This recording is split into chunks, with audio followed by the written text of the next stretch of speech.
I am Astro. I am Astro.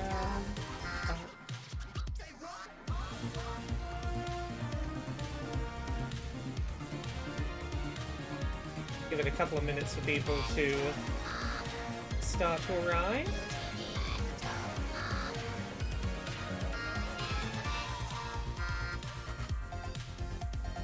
Next to my nice 100%ed save file.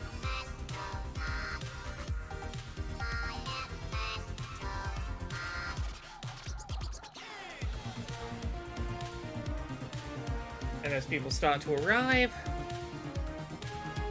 we'll get ready to play.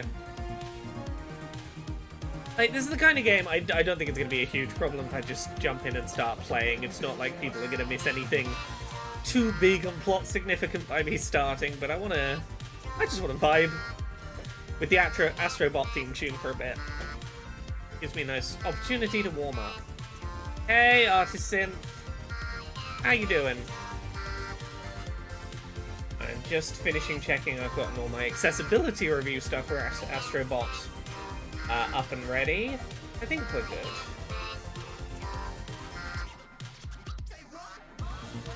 Gosh, I got so many weird deadlines today that are not my usual Thursday deadlines. Hey, Tara.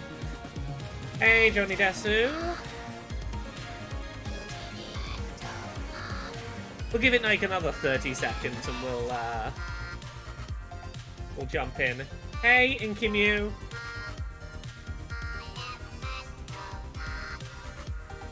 Today is a day of lots of deadlines. I got my accessibility review of this went up like 15 minutes ago. I've got a video about Zelda and Anuma's comments about needing a reason for a girl to be the hero and some stuff around that's going up. I've got Poquisition going up today. I got to review a game for a game jam for accessibility. I got to prep for a meeting tomorrow morning. I've got Dice Funk post-credits to record tonight. Great timing, I literally just woke up 5 minutes ago. Hell yeah. Yes, today's gonna be a good day of, like, me putting out cool stuff, but it's also a day of, like, clock watching.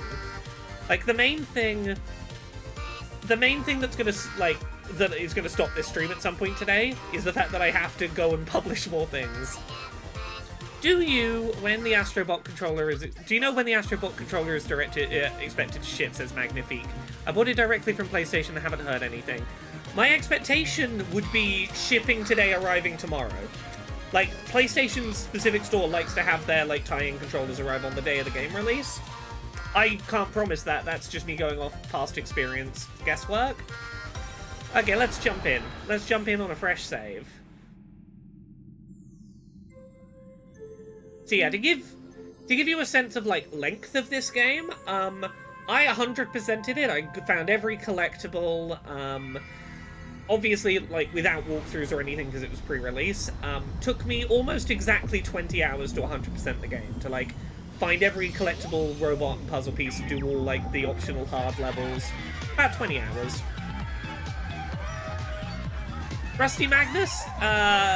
Is that Rusty Quill and Magnus Archives that name is built from? Loving the memory cards of save games. There's a lot of really lovely stuff like that in this.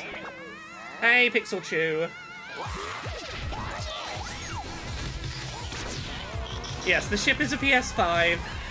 It's the one from Astro's Playroom. This robot really wants to see... this alien really wants a CPU to shove up its butt. And or power up its UFO, I guess.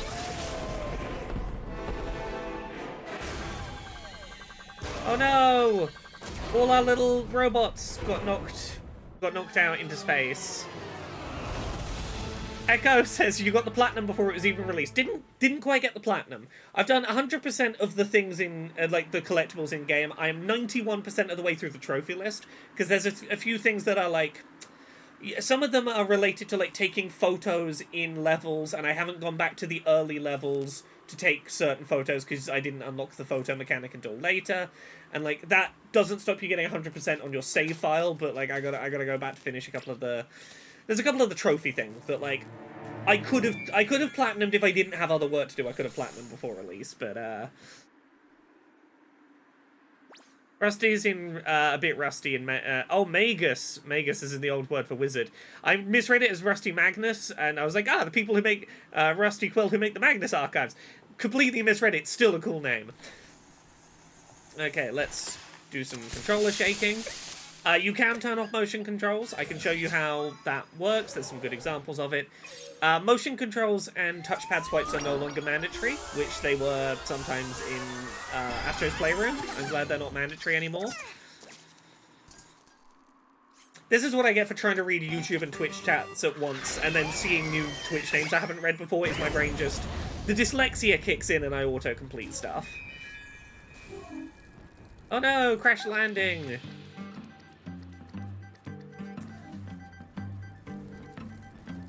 So this game continues to, like, the thing that really makes this game feel special, and it's a hard thing to convey if you haven't played at least Astro's Playroom, the pack-in title on PS5, is how fancy the fucking rumble is for, like, being able to feel the sensations of the kind of ground you're running around on, like, oh, it rains and you feel the pitter-patter on the top of the controller specifically. That kind of stuff. There's still no one like the Astro team in terms of, like, making that kind of use of PS5 controller rumble. So yeah, we'll get to the gist of how this is going to work in a sec, but yeah, we are flying around space on our little Astrobot controller.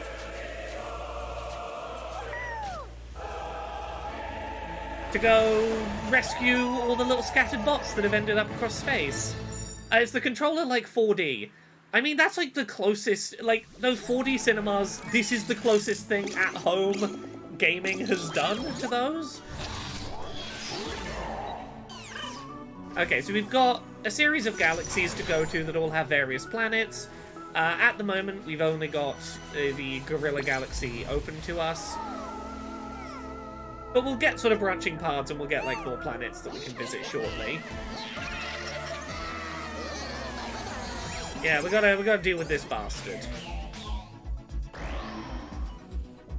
Let's pick the only available planet right now and dive right in.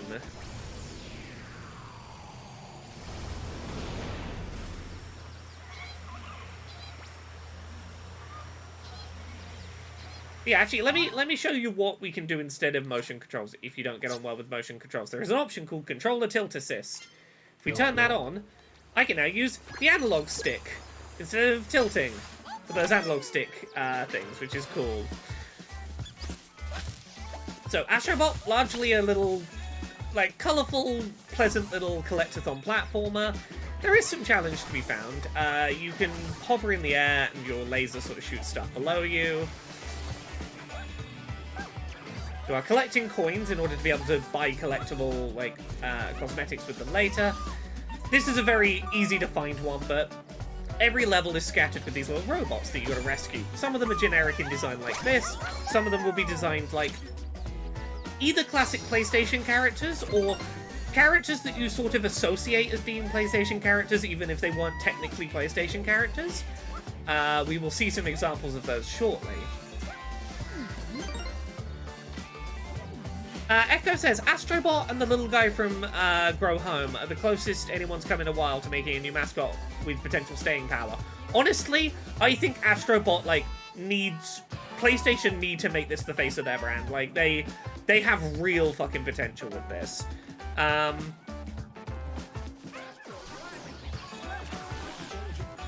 So yeah.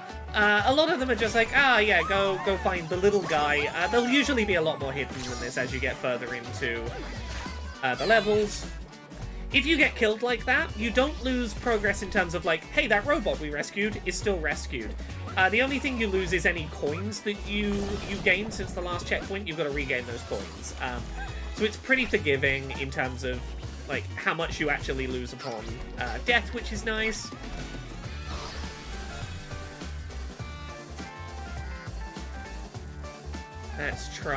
Let's see what else we can find.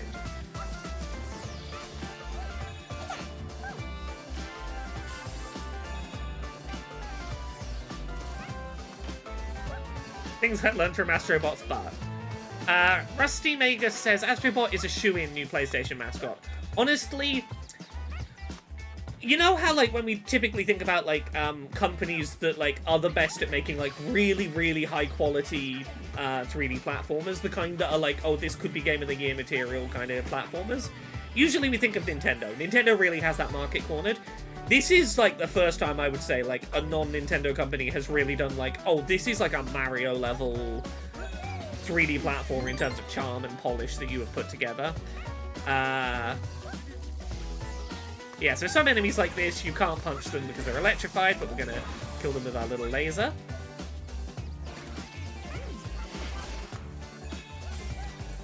The game, as you can see, kind of rewards you for ignoring the intended progress path a little bit and finding some cool little hidden things. These puzzle pieces are used to unlock new buildings in your sort of hub area. We'll go back to in a little bit. Guten Tag, the BT. King Gary says, the early PlayStation mascots aren't PlayStation, are they? That's PlayStation's biggest problem, is that their earliest mascots are things they didn't own. But this game does recognize those as PlayStation mascots in a way that's really nice. Anyway, sometimes you'll find a character that's like, oh, you dressed that up like a classic PlayStation character we know. King Gary, yeah, Xbox now owns both Crash Bandicoot and Spyro, who I think for most people would be the PlayStation platformer mascots.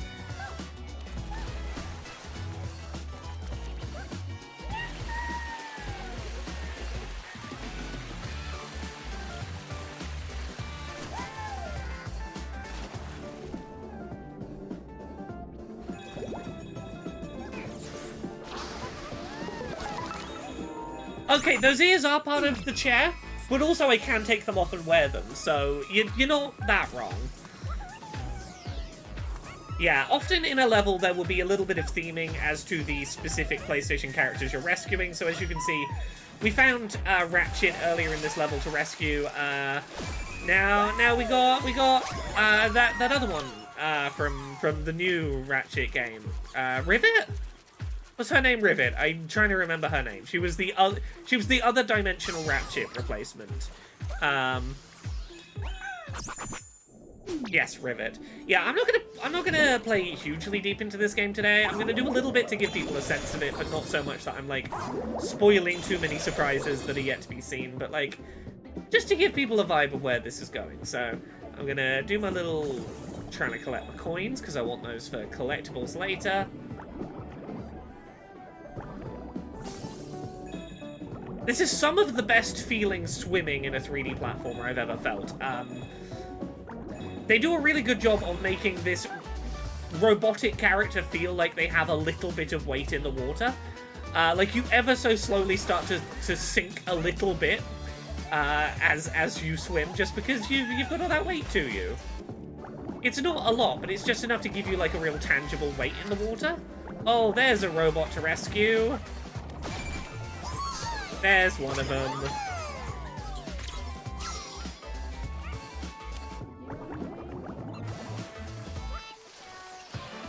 I think Steph once said that a colourful game that... it's colourful games like this one that are best at showing the graphic fidelity of consoles they're on. That's why they called Viva Pinata one of the best looking games on the 360. Couldn't agree more.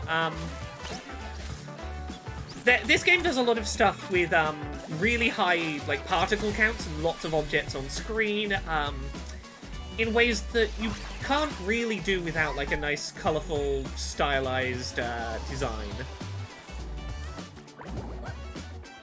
There's a PS5 controller in the game world. There is indeed a PS5 controller in the game world.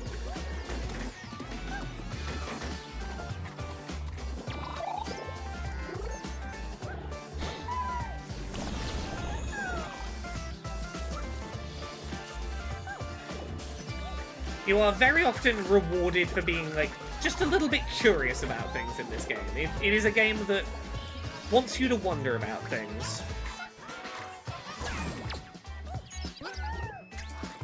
Oh, no, I don't want that. What I want is... how am I best gonna get you up there? Aha! Yes, the log splitting from the lasers. There's a lot of, like, really nice examples of, like, consistent world rules in this that I appreciate.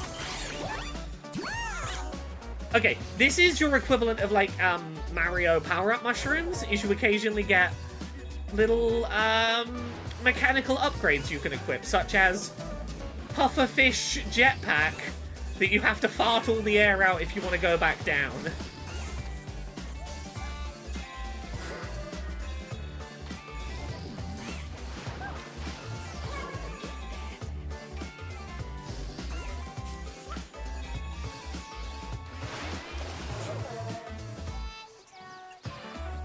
Okay, yeah, nothing more up there.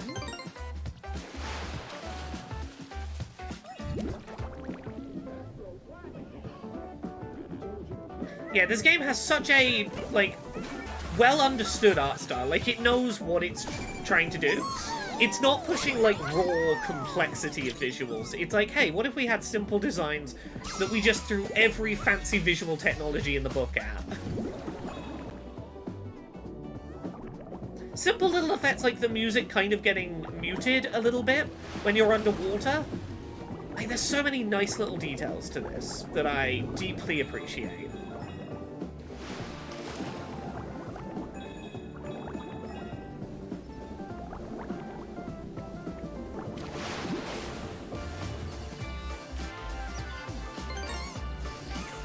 Oh, I see coins.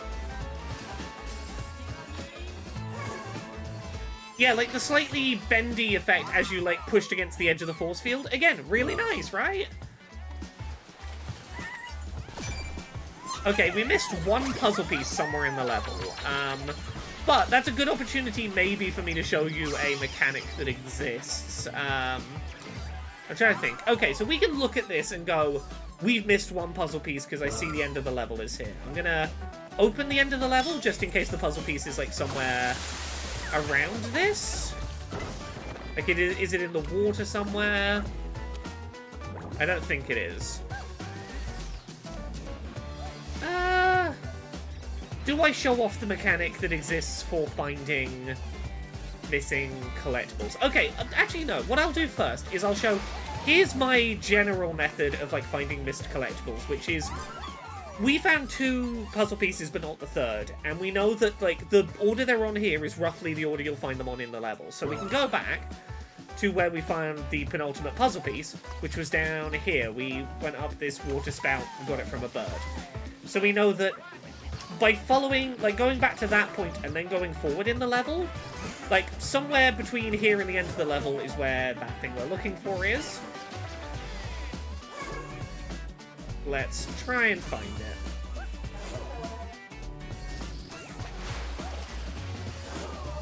Was it up here somewhere? No. Oh! But I now see an area I didn't go to previously. I don't think this is where the collectible is, but we might as well... There might be something worth finding over here. Let's have a look.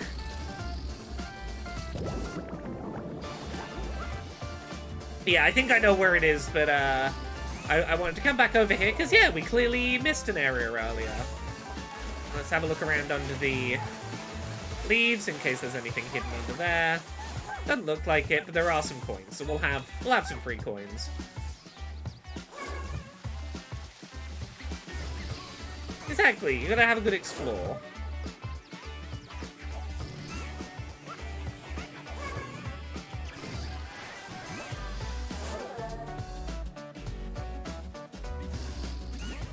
The coins are for something. I will show you as soon as I can what the coins are for. If you played, just a sec, is there a, oh, is it around here? Let's have a look. No.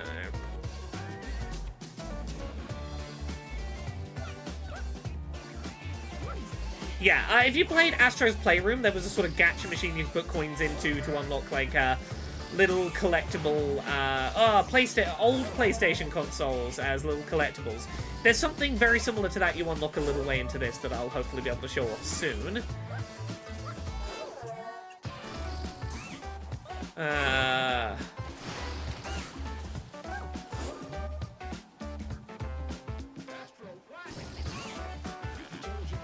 Have a look.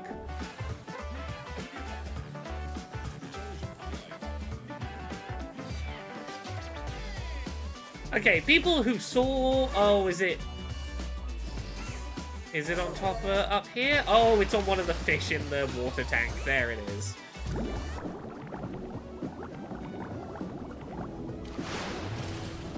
There it is. I swam up and didn't look down. This is indeed a 3D platformer, but it's a nice one. It's a very pleasant one. So there we go. We found all the little collectibles in the level. If you hadn't found all of the collectibles in the level, you can re-enter the level, and for, I think it's 200 coins, you can go back in and there'll be a little bird that will lead you to roughly the area of a collectible you missed. And it'll lead you to all the ones you missed. Sure, it costs 200 coins, but you could, like, as demonstrated here, replaying the level, you're going to get, like, 400 coins anyway. It's not the worst thing in the world to spend 200 coins on this. This is not on PC. This is PS5 exclusive. Yeah, let me head back here quickly to... I don't think I can demonstrate what the coins are for yet, but we'll have a look. So, here is the crash site. This is the area that you're filling up with all your little collectible friends and stuff as you work through the game. I mean, it's possible this would release on PC in future. What I will say is, they really want you to play this with a DualSense controller for all of their fancy DualSense things. You don't have to. It can largely be played without a DualSense. But I think PlayStation's hesitancy to put this on PC would be, you might then play it on not a DualSense, and we wouldn't really want that. I know, I'm sorry. I'm not trying to disappoint you. I wouldn't hold my breath for this getting a PC release.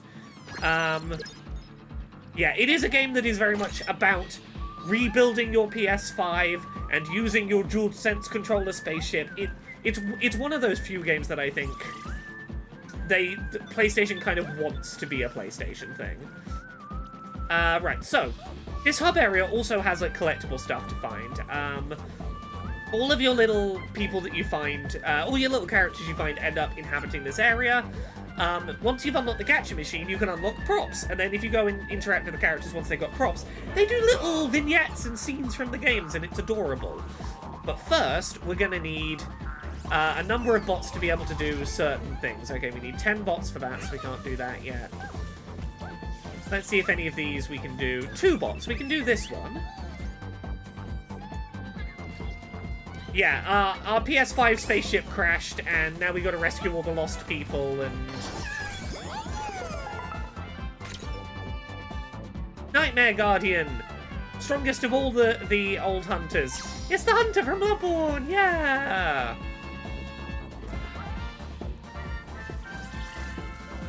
Okay, we need 10 for this.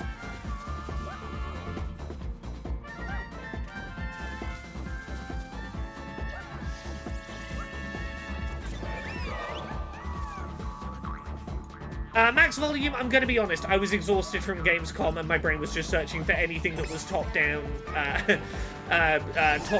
MMO-style video game. I was trying to explain the genre and I was very sleepy and I was like, you know, like, vaguely WoW. That was not a good example, but it was close enough to get Steph and Conrad where I needed to get them. It was a long week.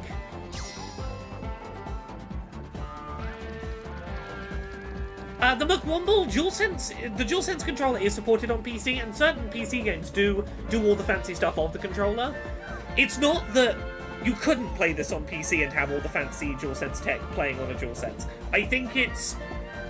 PlayStation specifically want this to be a game where, for most people, playing it is inextricably linked to the experience of playing it on a DualSense, and they cannot guarantee that when they sell it on PC in the way they can on PS5. That's sort of my feeling.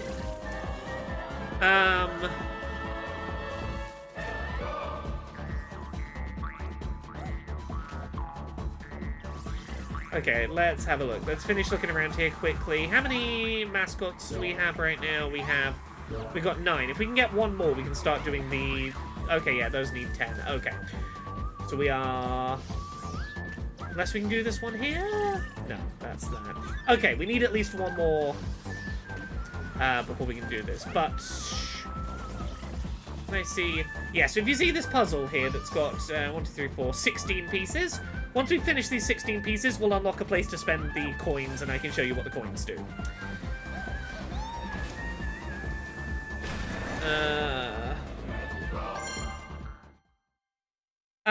Predicanga says, do you think the robots are always dressed like that, or were they having some kind of costume party when they crashed?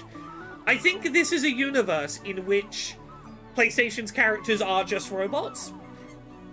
And also there are robots who are not main characters. That's sort of the vibe I got, but, you know, it's anyone's guess. Right, where should we go? Should we go, Ice Cream World? Or Aztec Trail? Ooh, let's go Creamy Canyon, actually.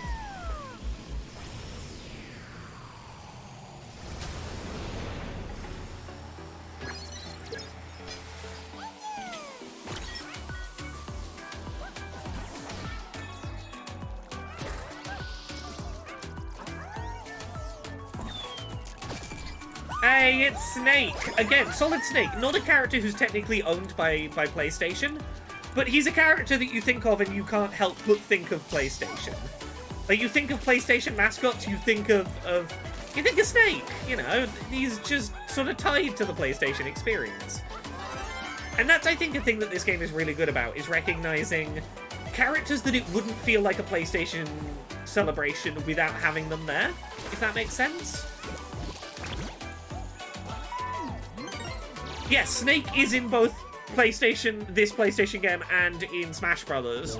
Only Xbox would know tie to Snake, yeah.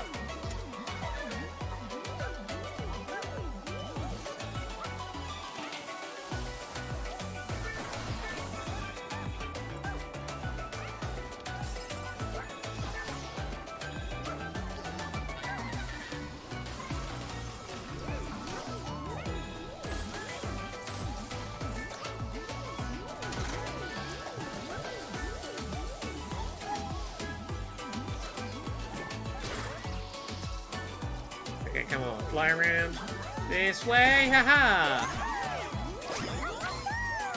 Ooh, we missed a bot. We gotta go back and find the one that we missed. We did find Psycho Mantis though, so that's cool. Okay, where did we miss a bot back here?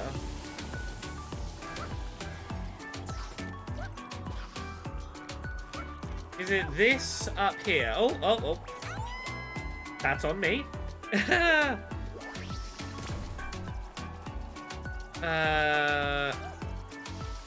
I don't think it's going to be, but could it be up there?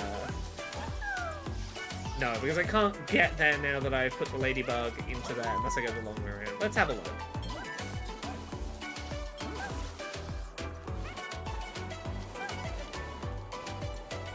Where did we miss you?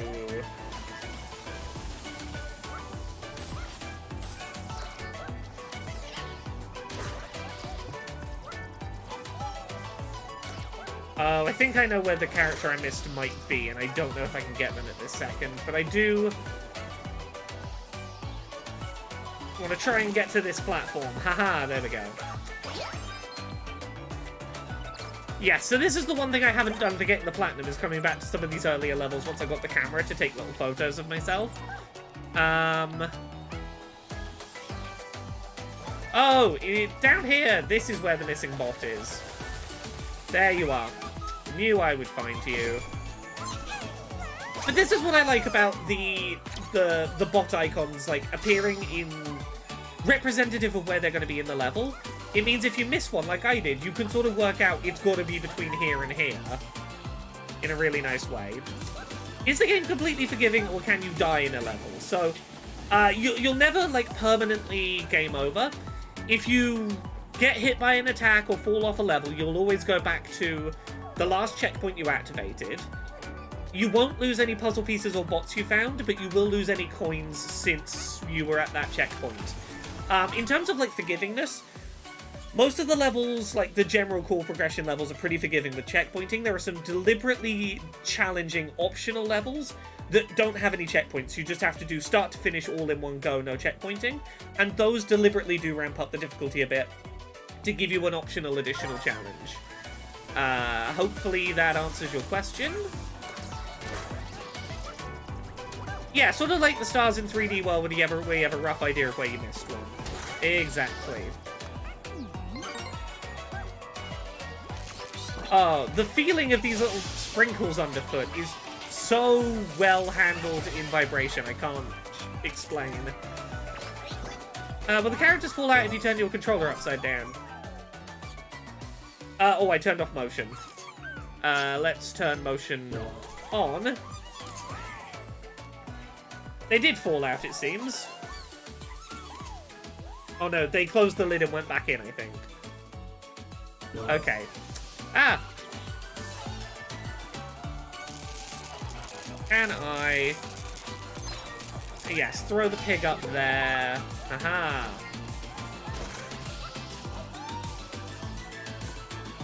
And if you see a little hole on the ground like this, you can sort of spin attack it to drill down.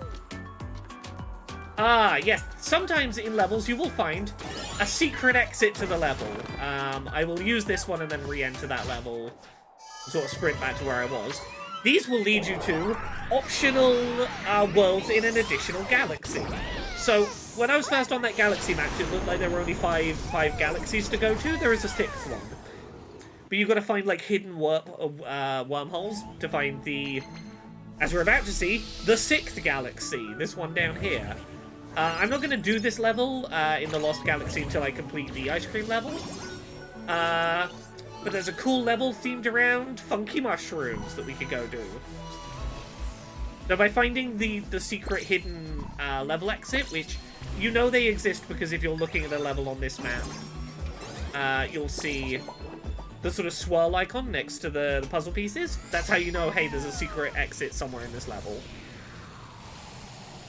And they're usually a bit hidden, like having to recognize, I've got this pig I can throw somewhere, maybe throw it way back there at that frozen statue.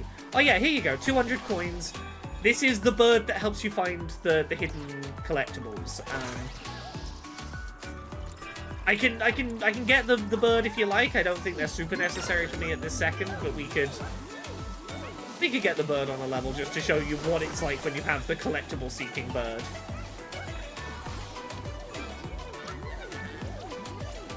NH London says, this is just a more fleshed out Astro's Playroom, which is great.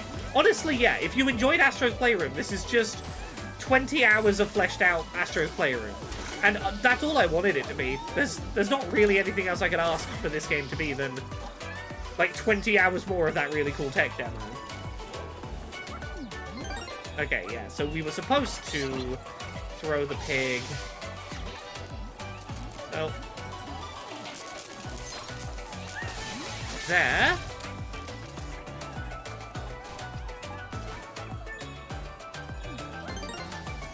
Let's go get these little secrets.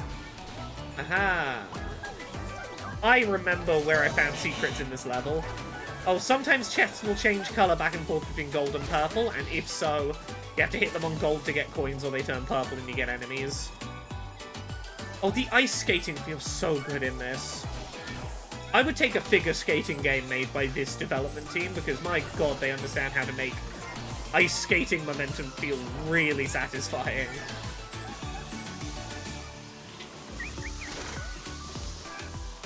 Okay, come on. One of you bounce sort of near here. Yep, found all the puzzle pieces in this level. That's good.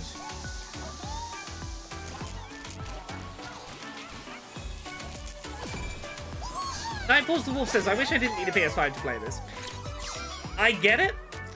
It is one of those games where it's like, it would feel really at home on a Nintendo system.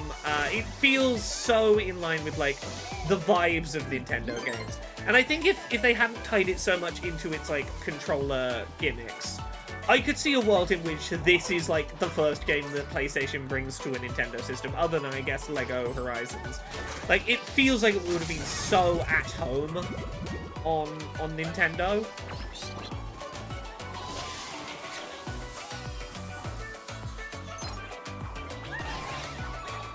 Yeah, I don't see them doing it, but I wish... Of any PlayStation franchise, this is the one that I think, like, it would be lovely to see on other things.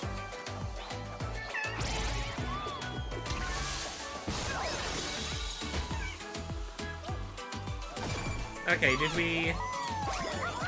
Oh, we've missed like 2 robots somewhere in the level. Okay, is this level end over here? It is, yeah, okay. Oh, I remember being, like, really near the end of this and having missed a couple. Okay, I know where one of them is. I think one of them is just down here. Yes. Where the other one is a question mark. You know what? Maybe we go get the bird that lets you find out where collectibles are. Maybe we get the bird that finds you collectibles just to show it off. Because I remember this level being one where I was like, where is that last one?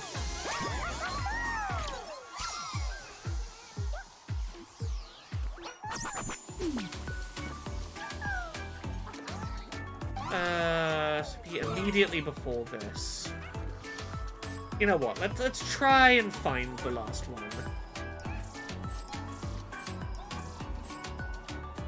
Look around. Are there any ledges to fall down to? Oh, I know where it's likely to be.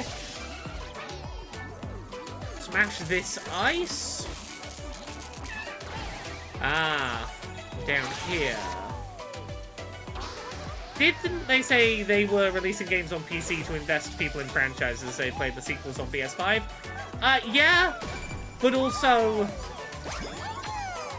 I feel like there's a difference between we want you to get invested in a PlayStation game, and, like, the thing about this is this game feels like it is intended to be a love letter to people already invested in PlayStation franchises, more than a game designed to bring new people into being invested in PlayStation franchises. It's a lot of in-references for existing fans, more than it is thing designed to bring new people in. Do you think the robots mind being punched to rescue them? I can confirm, by the end of this game, there is solid evidence that they don't mind. There is solid evidence that they're okay with it.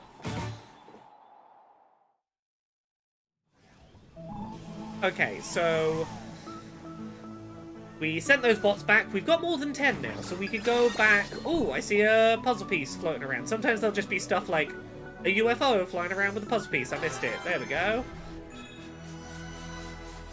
We can fly around these galaxies and it might trigger something. Let's see.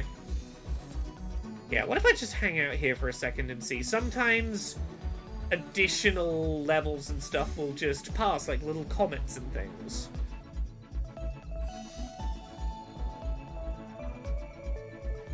Give it a few more seconds, see if we see something. Ah, there we go. Let's smash that rock. There's a whole new level. I'm going to do this one more level. Here we go. And these tiny little planets you find will usually be like, here's one gimmick, and it'll last like a couple of minutes. It's a really small level. Here the gimmick is Armadillo Ball. Have like one of those little challenge levels from Mario Sunshine.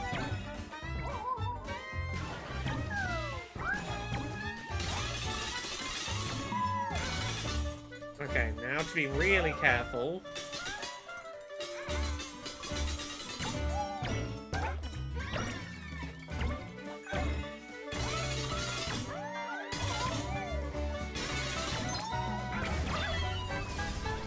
And that's that entire level. We did one little gimmick. That gimmick will probably not come back again. We got one bot. Idea done. There's a whole bunch of these where it's just like, here's like a 2-minute idea we had. Cool, that's done. There is a real Pixar feel to some of the like individual level tunes, which is really fun. So I'm gonna go do that level that was in the Lost Galaxy, that special level we unlocked, but I'm gonna come back to the crash site just so I can sort of demonstrate the flow of those collectibles we've been finding and how they all come together. So the more bots you rescue, the bigger the things in this starting area you can now do. We can start plugging in those puzzle pieces we found. We're almost halfway to being able to spend our coins. Is this a 10 over here? I think this might be a 10. Yeah, so now we've got 10 coins, we can get this puzzle piece.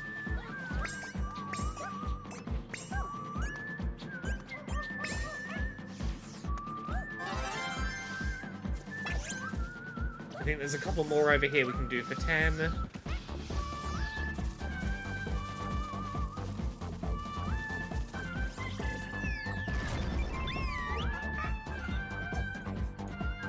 Come on, help me, everyone!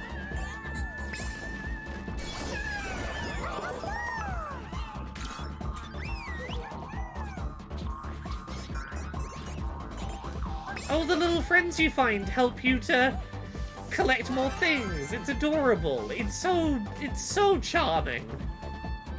It's very, very charming.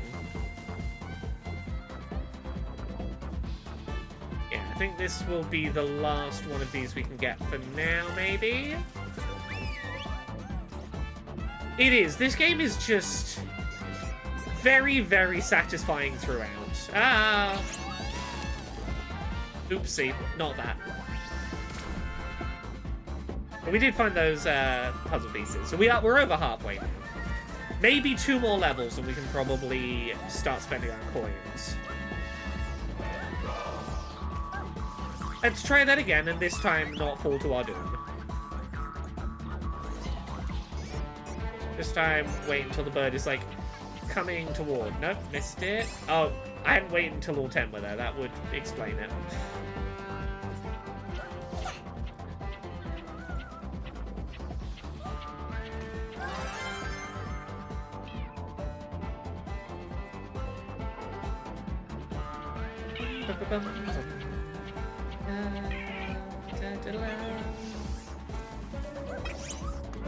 Okay, so we've got 19 little guys now. And we need 6 more puzzle pieces. Okay, yeah, 2 levels will be enough puzzle pieces for us to start spending the coins.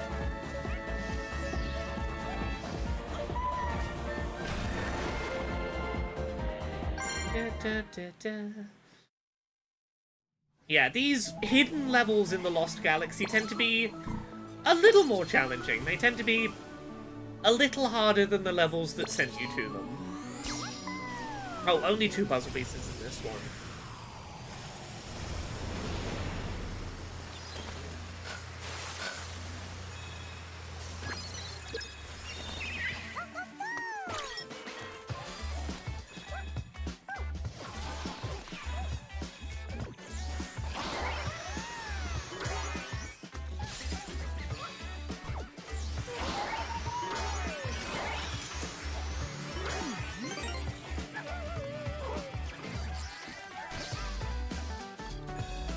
Oh, who we got here? Vampire Killer from the family bloodline of candle smashers.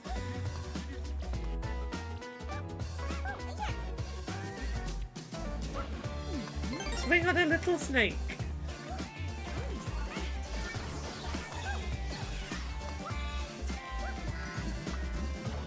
I believe it was Rick de Belmont, yeah.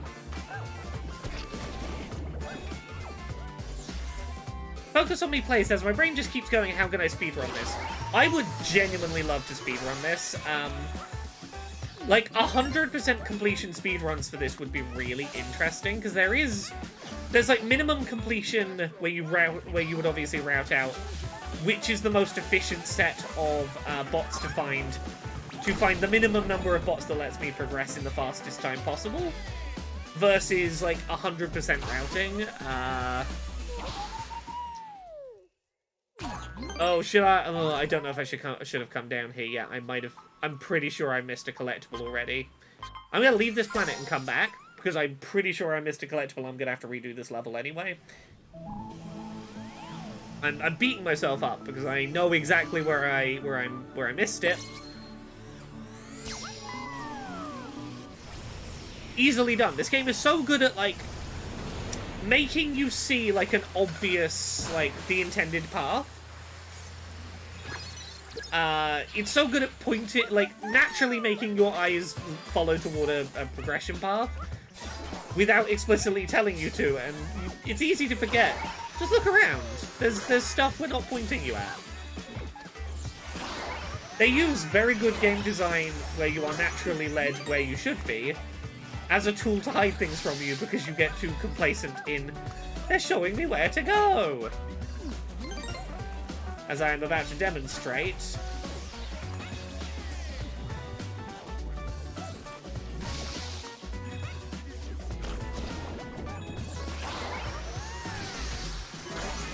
Oh yeah, I was so busy looking at the obvious thing I needed to blow up here that I forgot to look behind myself at this thing that can also be blown up.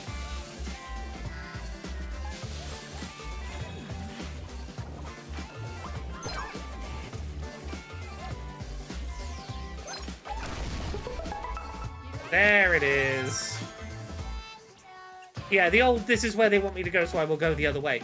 But that's the thing, is, in a worse game, it's easy to see when you're being, like, guided, but because this game is so good at gently bringing you along, it's easy to forget. I gotta look where they don't want me to go.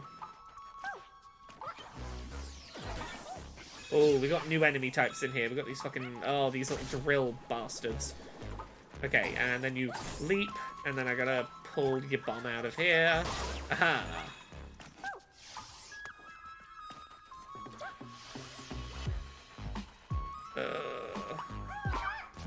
We got these little flowers that help us boost up in the air, so I'm gonna use one to get up here.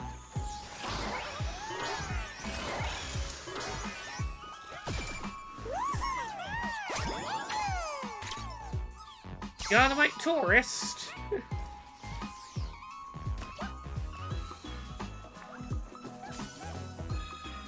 Oh, I love the tune in here.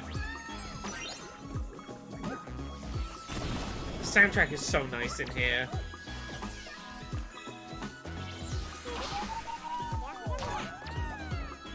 Oh, I can talk about another accessibility feature here.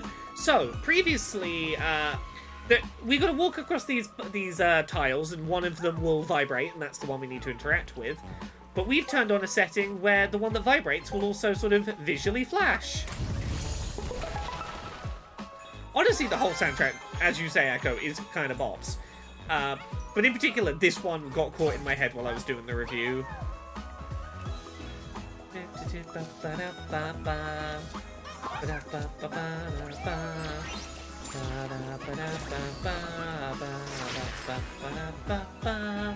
The little mushrooms dancing along to the tune.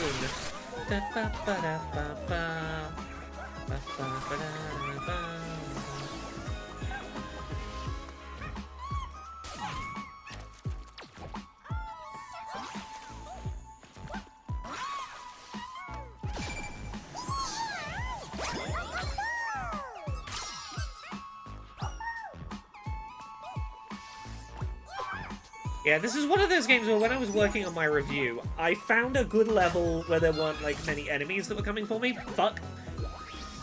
That was not a safe moment to do that. I found a level where there weren't too many enemies coming for me.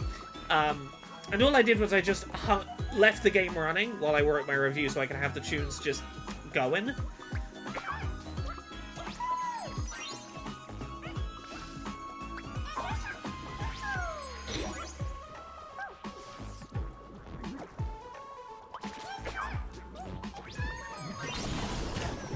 Oh, this bastard. Sorry, gentle, calm thoughts. This is a gentle and calm game for gentle and calm people.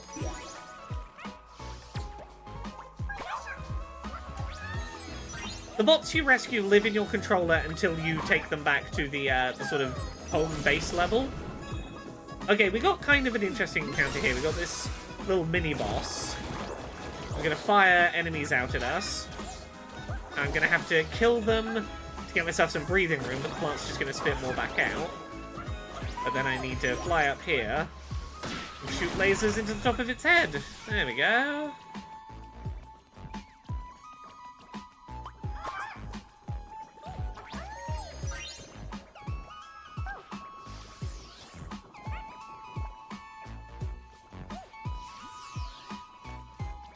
Okay, are there any secrets we want to find before we leave?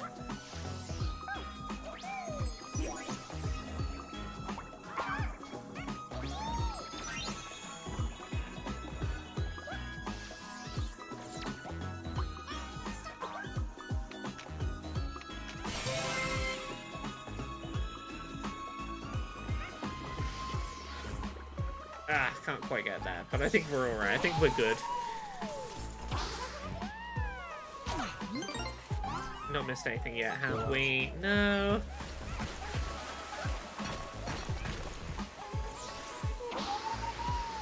Yeah, there's been a lot of people in chat today being like, this game would be right up my alley, but no PS5.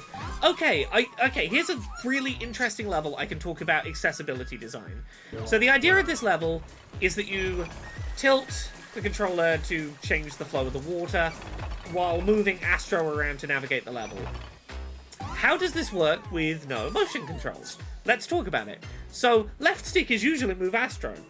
When you turn off motion controls, left stick is do motion. They've designed this level so that left stick will tilt the controller but also move Astro, but that you never need to be tilting the controller in a direction different to Astro's movement. The two directions never conflict, meaning that left stick can be both tilt the controller and move Astro, and that the two of those never conflict with each other. And, like, that's good design that takes into account, this is our mechanism for accessibility for motion controls. Let's make sure that our motion control levels that also involve movement are designed with that in mind. Right? Like, isn't that really thoughtful design of not only do we have to offer the setting, but here's how to make sure that the setting fits with our game design concepts. There's a lot of things about this game that really do feel very thoughtful.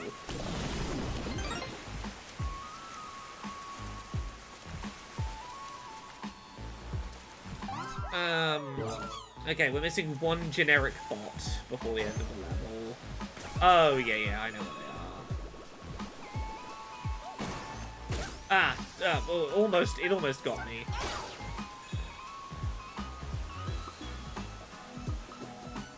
Isn't the camera locked at that point? I don't know if it's locked, but I think they're just trying to do consistency so that, like, hey, regardless... Well, that's the other thing. They want the game to be playable single analog stick, because one of the other accessibility options is camera assist, where instead of using the right analog stick to move the camera, you either press circle to recenter or hold circle to make left stick act like right stick. And I think that's why they don't want to be like, oh, in that moment, left stick is Astro's movement and right stick is motion. Because then it wouldn't work with camera assist for single stick players.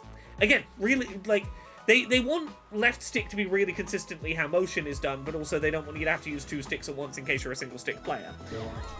Again, a lot of very sensible questions to ask that, like, they do seem to have thought through sensible answers to.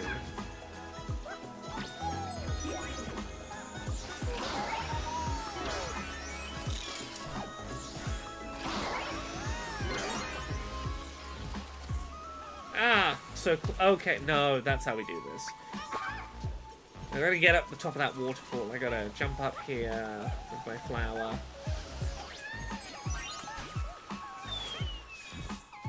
Hey, there you are, missing robot.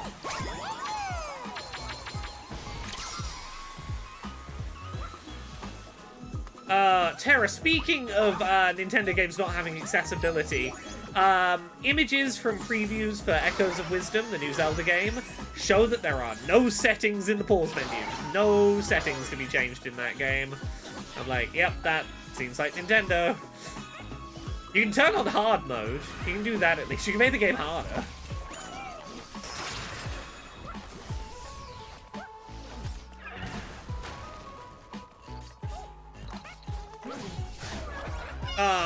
I was slightly too slow.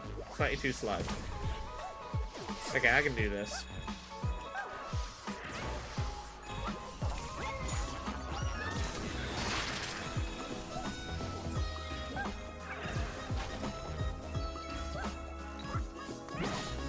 Oh, no.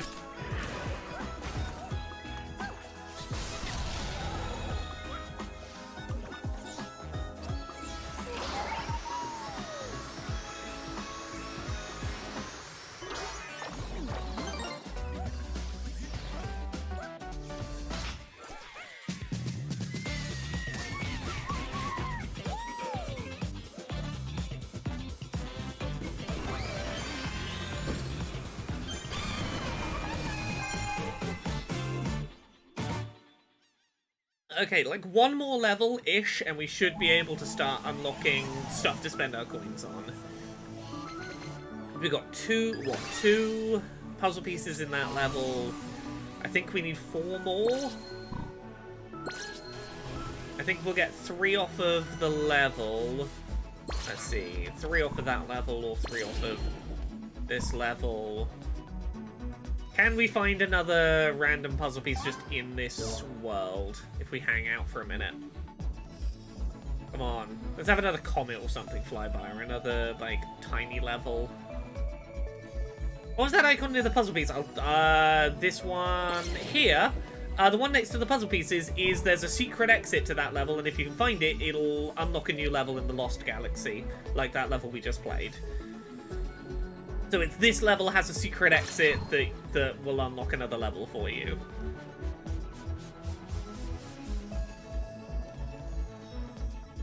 We'll give it another couple of seconds in case something spawns.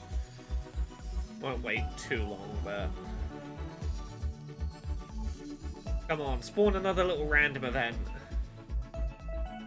These are meant to happen, like, randomly over time, but I'm like, no, if I just hang out here, I can force them to happen.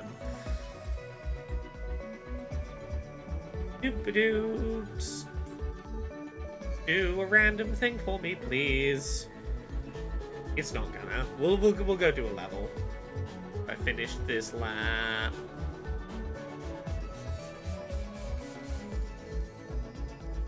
Okay, yeah. Okay, so we're still gonna be 1 puzzle piece short of unlocking the gacha. We'll give it a go. Oh, this is a level with a new power-up item for us to use. I believe.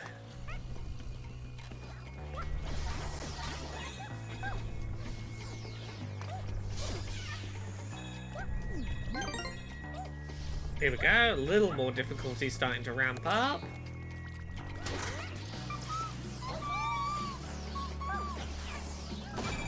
But I have 100% of this before, so I'm gonna make it look easy. I'm gonna act like I am a pro video game player. Has never struggled at a video game in their life. Always the most video games of anyone. #1 best video game player, that's me, Laura. I'm glad you know of my skills.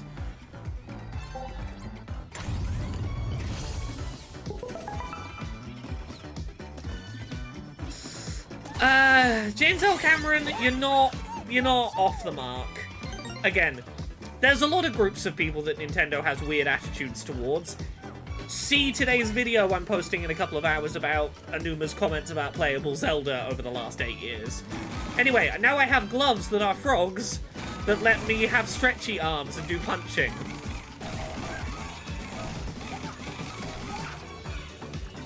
I am a stretchy armed frog person, yay!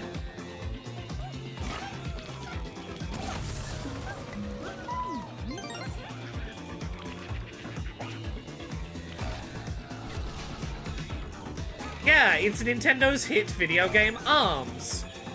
You've played ARMS, the hit Nintendo game, correct?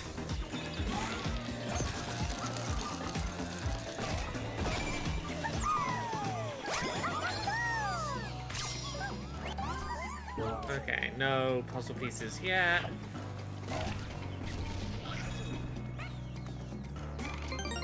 Oh, it's a crate of Wumpa fruit, is it?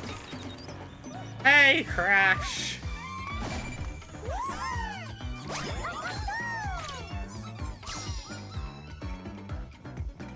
Hey, ARMS legitimately had the potential to be a fucking great Nintendo franchise that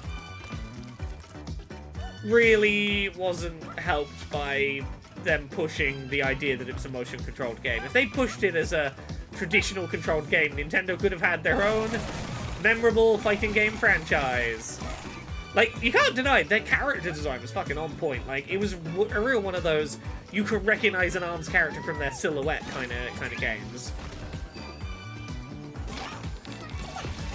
The clown girl, Twinelle?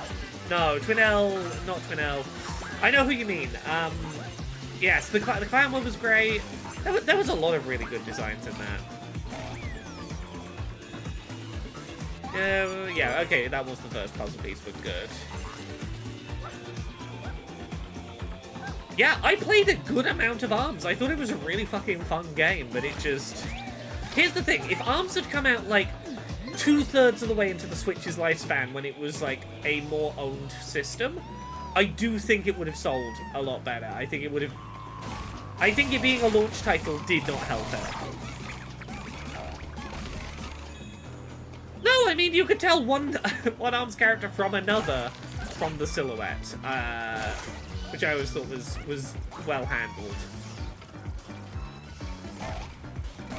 Oh, this hidden exit took me so fucking long to find. This was one of the ones that took me forever when I was doing my first playthrough. There we go, another secret exit. This is what the swirly icon was.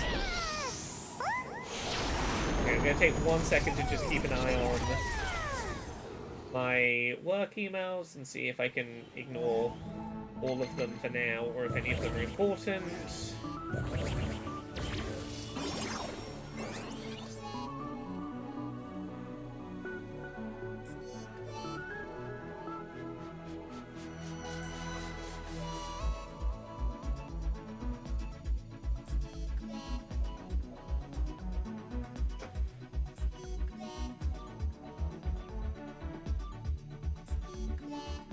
Okay, sorry, one moment.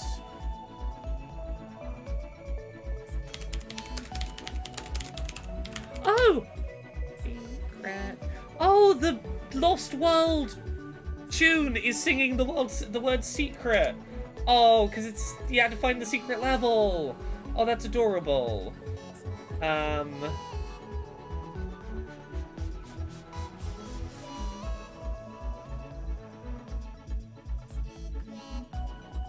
Okay, 1 sec.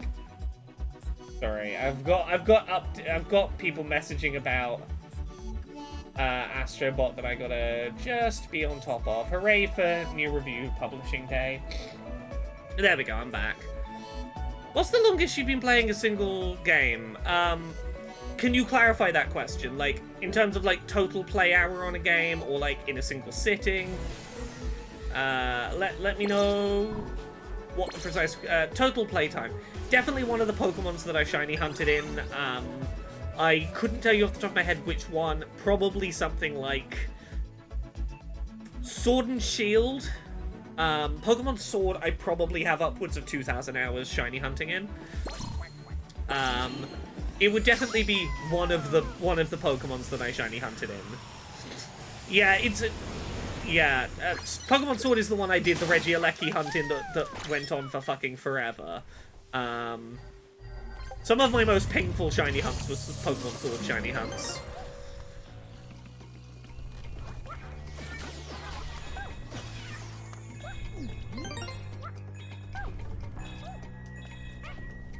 I'm still waiting for my video modded 3DS to come back so that I can do some shiny hunting 3DS streams soon.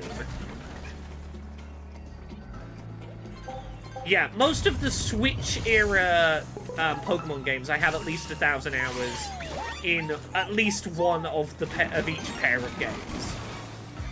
You know, there'll be one in the pair that I've shiny hunted considerably less on because it's the one I did just for its exclusives, but...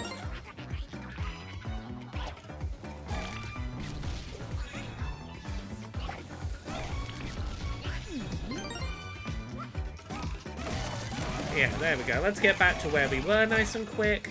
That's the thing, I don't...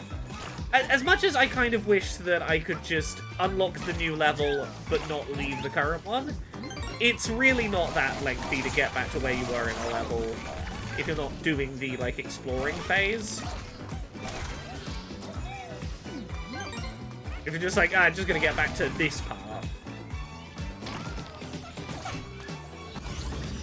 That feels like it's progress.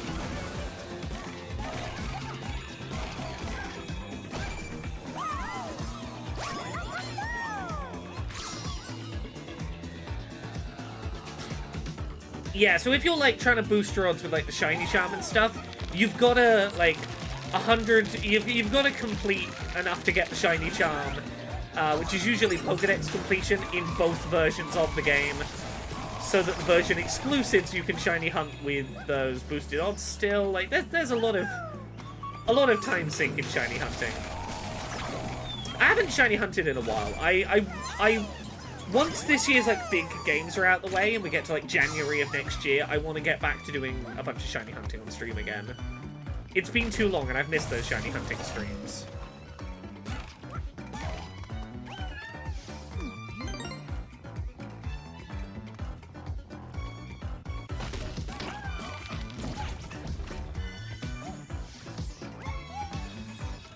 Okay, is this number 2? Yes, okay, cool.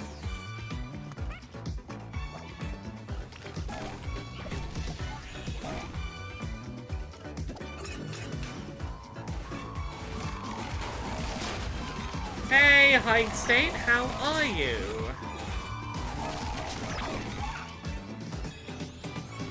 Terra says, I love his shiny hunting streams because it's a lot of you killing time engaging in nonsense with chat.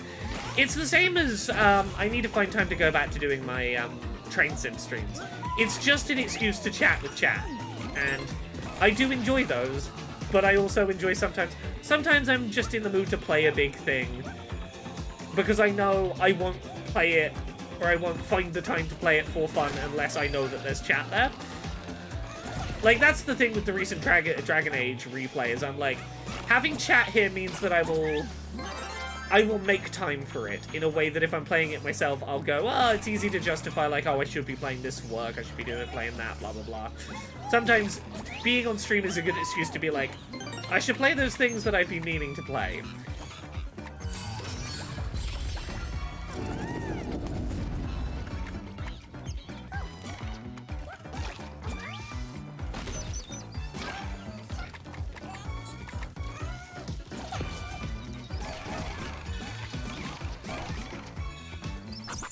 What's in the portal?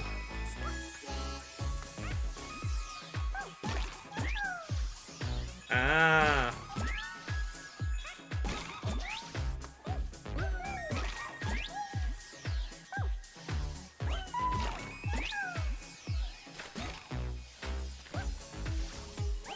Oh, it's Jack of Jack and Daxter.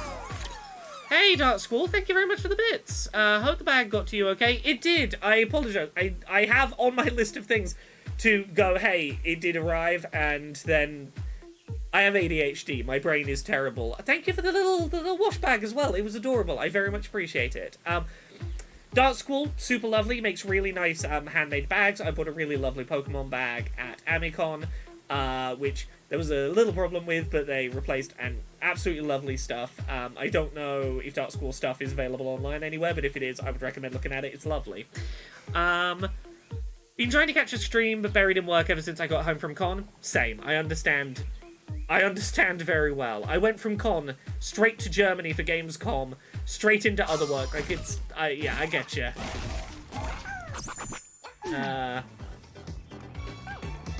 Ike State says, I may pick up that new Dragon Age game, though I've never played one before. I have high hopes for this new one. I am going to be playing it.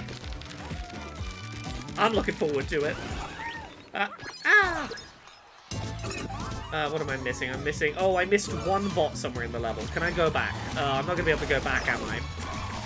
Okay, we'll use this to show off the you missed a bot mechanic and how it works.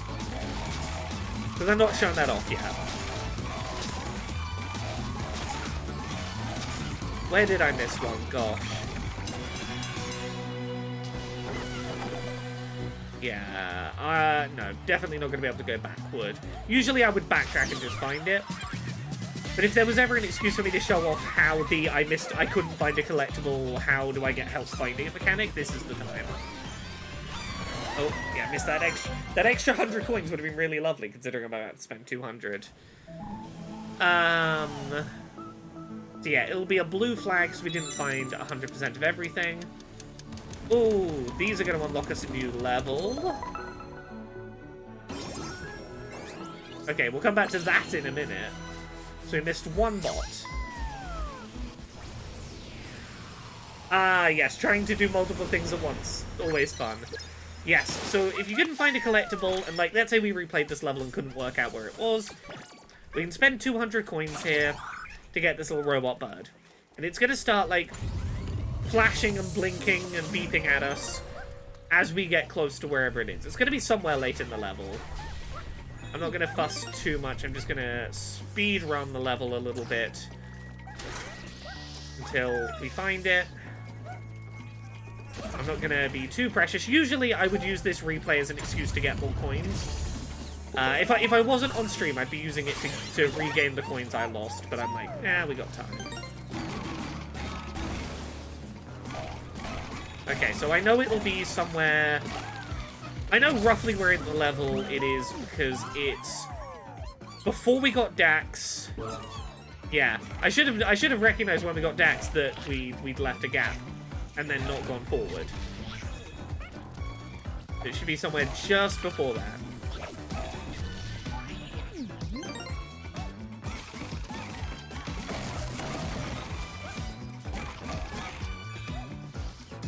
I know it's after here.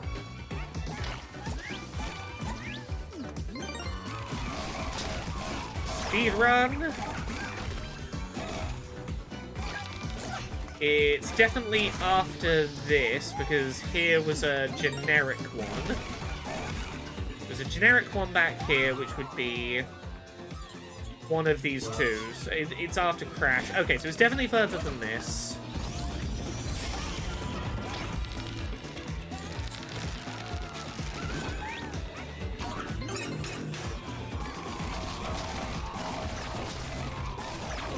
I think we got one generic one. I think the second generic one was here, I think this is what the coin is for, is because we got that. There's somewhere between here and the top of there. Okay, so we can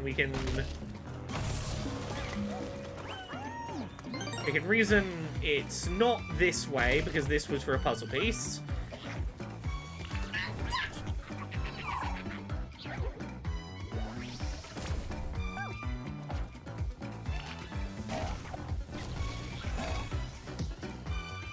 We looked down here and didn't immediately see anything, but...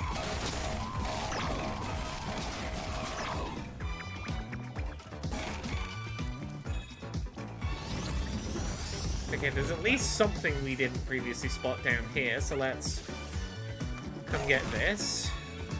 Look around. Is there anywhere to fall to around here?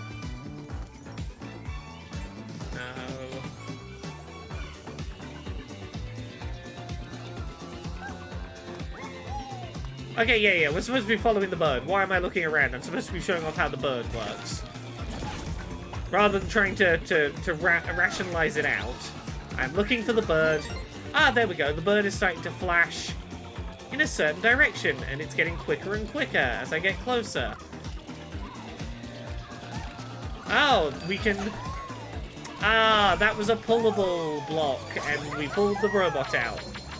There we go. So yeah, the bird helps you find that thing you overlooked because you weren't looking for it. Or didn't spot it.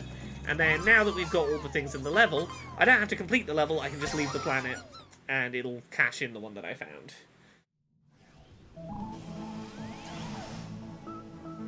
Let's very quickly go do that other level we unlocked. Oh, the voxel level. Yeah, you can just leave, and it will keep... Any collectibles and coins and stuff you found are still counted as found. Yeah, so here's just... Fight some things, but new art style. Oh, that's cool. Just a fun little idea that doesn't have to last too long, it just gets in and gets out. Oh, it's a big version of the monster. I forgot it did that. Nice fast reloading, should you fail.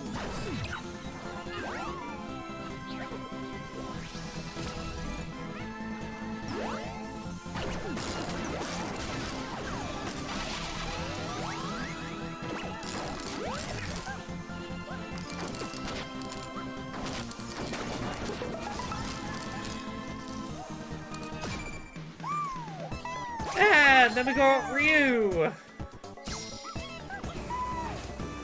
There you go. That was a whole level. Fight some pixel monsters, get a Street Fighter. I think if we can get one more puzzle piece, I think we are ready to start spending our coins. And I'm pretty sure there's one more puzzle piece somewhere just like hanging out randomly in this galaxy. I might be wrong. Let me leave the galaxy and see if there's a like puzzle piece icon. Oh, okay, 10 out of 16. So it's 3. Here's one set. Okay, there might not be another one. Okay, we'll head back to base level. Oh, there's another Lost World one we haven't done as well, isn't there? We unlocked this level, Fan Club, which we haven't done yet. I gotta remember to come back to that. Yeah, so even, like, knowing where to go and where all the hidden things are, and, like, obviously that is speeding up my progress a bit. But, like, an hour and a half in, and, like, I am a ways from finishing, like, the easiest galaxy. Like, there's a good amount of stuff going on in here. It is not a quick thing to finish. I don't think there's more we can reach right now. No, I think we've...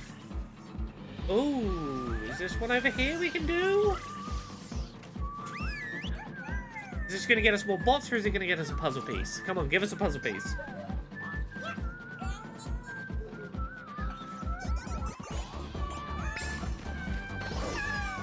Oh, there we go.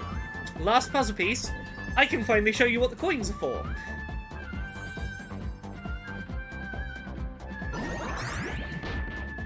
So, puzzle pieces unlock new buildings. The first one is the Gacha Lab.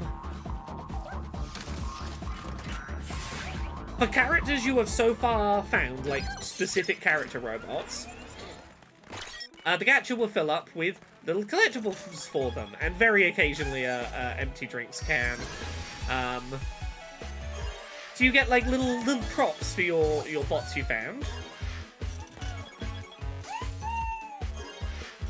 And I'll show you what these props are for in a second.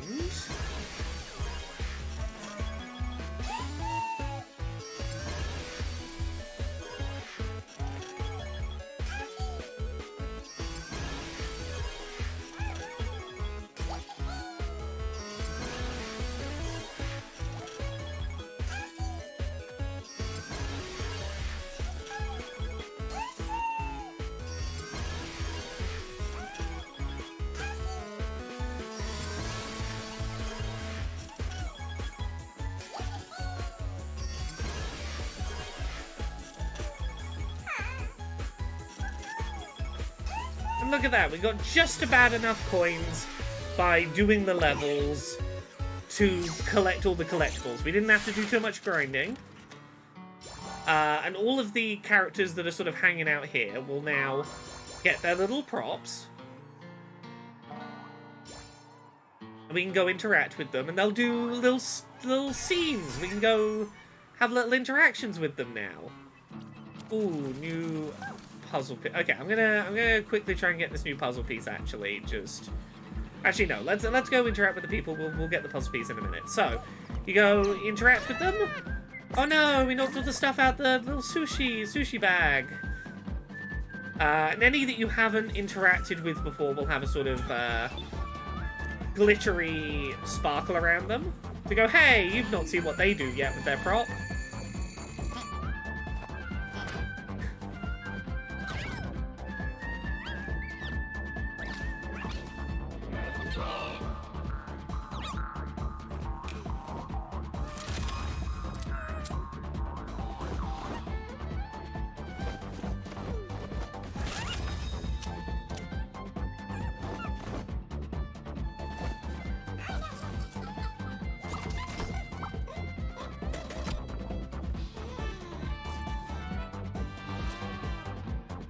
I saw you walk past one that says 2 bots. Does it show anything if you've already done that, or did I miss something?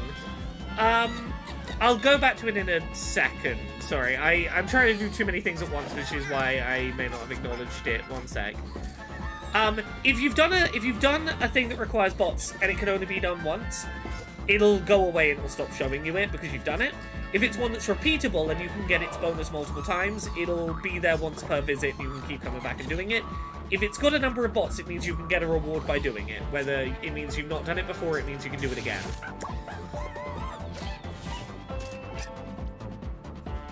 Yeah, but this is what all the coins are for, is to unlock all these cute little interactions.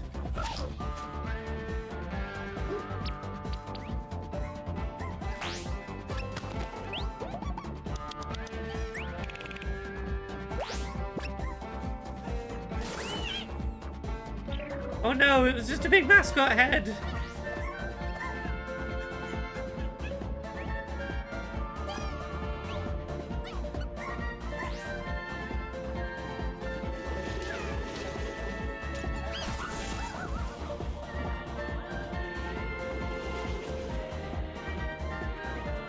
But yeah, that's the gist of what you're unlocking. You said there was one that was a two needed?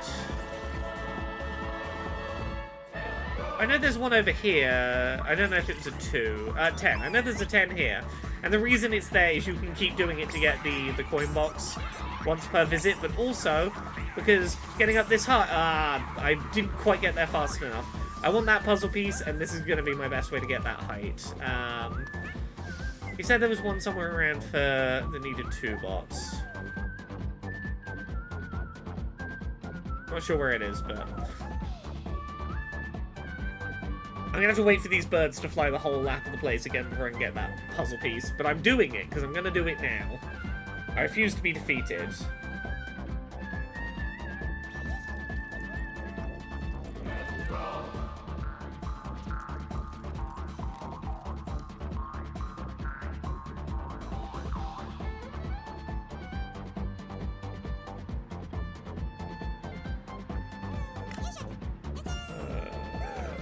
Too many work messages happening.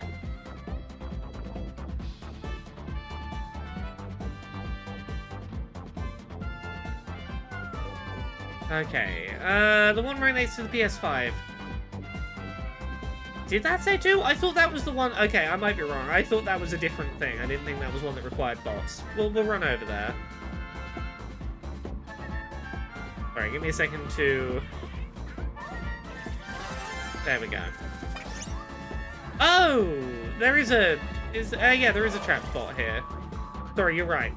For some reason, I thought that wasn't one of the interactable ones. Yeah, I haven't done this. You're right. But yes, if it's something like this where we're releasing a character and they will be freed now, yeah, the prompt will just... Yeah, the thing will disappear. It'll no longer give me the option to do it. The only ones that stick around are ones who haven't done, or ones that you can do again. Yeah, I don't know how much longer we're gonna stream. We might do to the end of the first one. Maybe we do to the end of World 1. And then I call it for today's stream, because I've got to get that Zelda piece up today still. And I've got other freelancey accessibility things I got to do today. But we might play as far as the end of World 1. So that I can show off, like, what the boss levels and the gimmick levels are like, and then we'll sort of go, hey, there's a good taste of Astro Bot for you.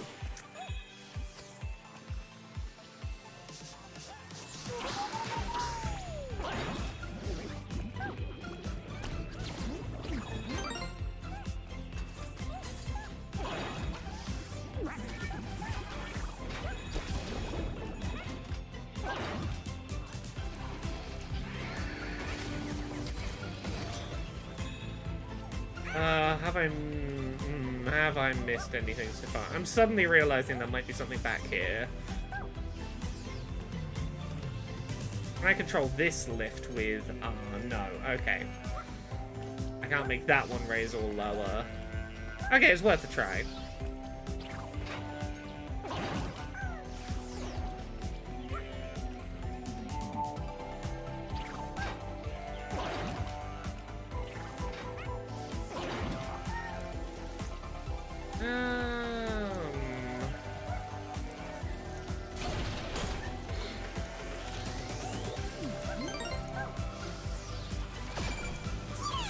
Okay, yeah, you're the first one. Not missed anything yet, wasn't it?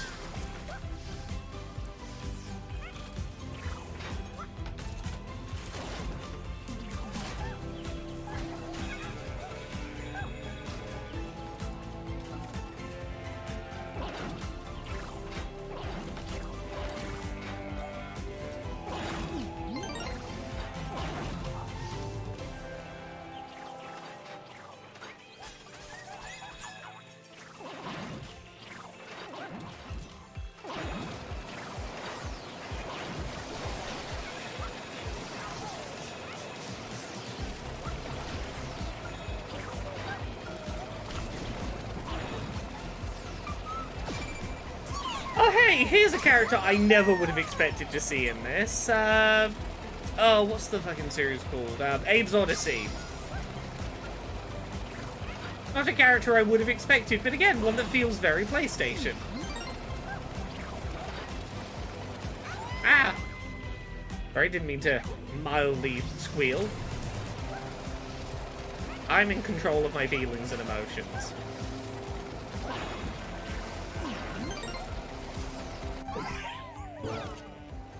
It's an odd addition. Ha ha ha ha. I got world, Abe's Odyssey, yeah.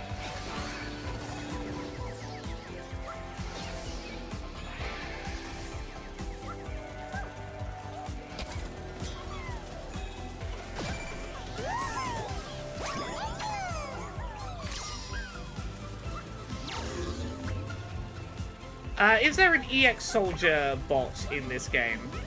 So one thing I'm not supposed to do necessarily as part of review embargo for getting this early is go into full lists of like everything that is findable in the game collectible-wise. I don't know whether that would preclude me from like telling you yes or no to stuff that's later in there. I think what the embargo is sort of intending is for me to not publish a thing that's like, here's a list of 100% every collectible you can find, so that none of them are surprises and you know about them all in advance. I think that's more what they're getting at. I probably could tell you, but also, to be better safe than sorry, I'm kind of going with the logic of, if I play from the start of the game on a fresh save when the streaming embargo lifts, and don't talk too much about stuff beyond what we've had time to find since the streaming embargo lifts, that's the stuff I'm like safe to talk about. Because here's the thing, I'm gonna be honest, I don't remember off the top of my head. There's a lot of characters to find, and the only way I could tell you would be to open up my save file where I have 100% of the collectibles and look through the collectibles, which would definitely be... That would definitely not be in keeping with the tones, the tone of the review embargo. The review embargo on this is honestly, like, really... was like, there were very few restrictions, if any. I was like, I'm very okay with... Don't be too spoilery about what bots there are to find. As far as review restrictions go, I was like, yeah, to have like a week to get my accessibility review ready ahead of launch, that's an acceptable compromise to me.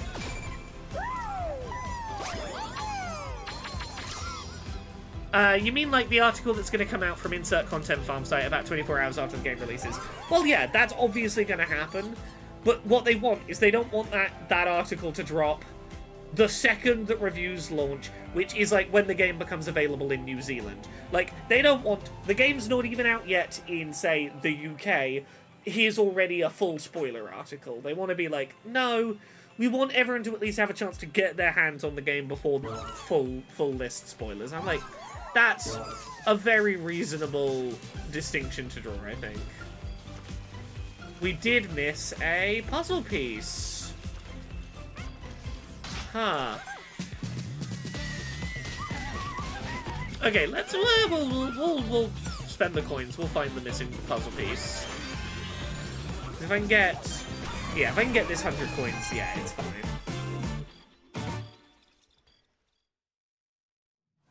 Yeah, as much as it might seem a little silly in that article's going to exist regardless, I'm like, yeah, for the sake of I would like to be able to have a week to play through the game, make my thoughts, get the video edited, have everything together in a reasonable time frame.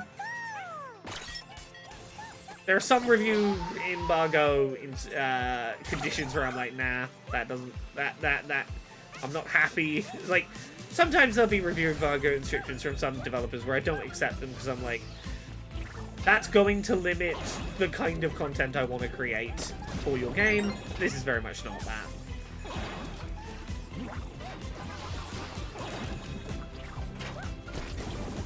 Okay, Bird, tell me where I missed something.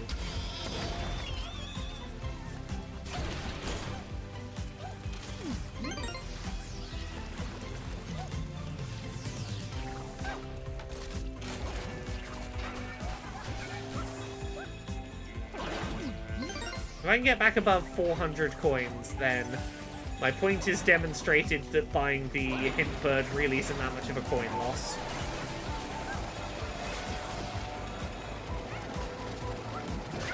Ah! Damn you, spitters.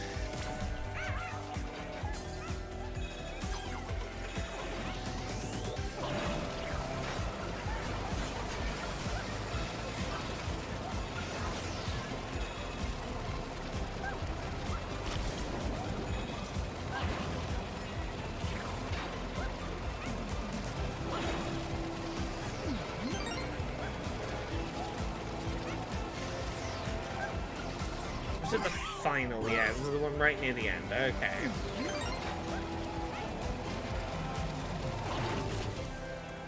Without naming names, and obviously feel free not to answer, are there any embargo terms that spring to mind in terms of instant red flags? I don't know if instant red flags, but sometimes... Okay, let me think of examples. Sometimes a review embargo will be like, you cannot talk about any part of the game beyond blank. And for me, as someone that does accessibility reviews, that's often a deal breaker because, let's say I can't talk about anything beyond Chapter 3 of a game, and in Chapter 5, a hard progression barrier happens. I won't be able to publish a review if my review cannot talk about a thing because it happens late. Like, I understand, please don't spoil any of the plot beyond point blank, but if they're like, you cannot talk about the last this ending portion of the game, and I'm like, yeah, but what if an accessibility barrier pops up there? Like, that's one where I'm like, that might be a problem for me in my reviews.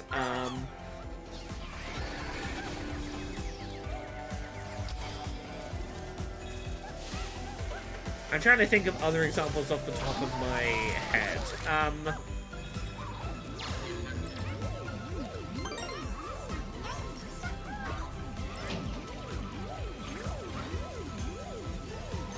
Oh, here. Sometimes embargo restrictions will be like, please don't talk about X, Y, and Z things that we're planning to patch. That will be patched just after launch or whatever, and I'm like,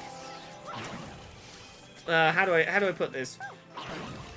Sometimes it's not worth my time to do a review because it'll be like, oh, please don't talk about like these visual bugs that cause like flashing on the screen because they will be fixed before launch, and I'm like, well, right now they are issues, and if someone buys this game on disc, they're going to have those issues.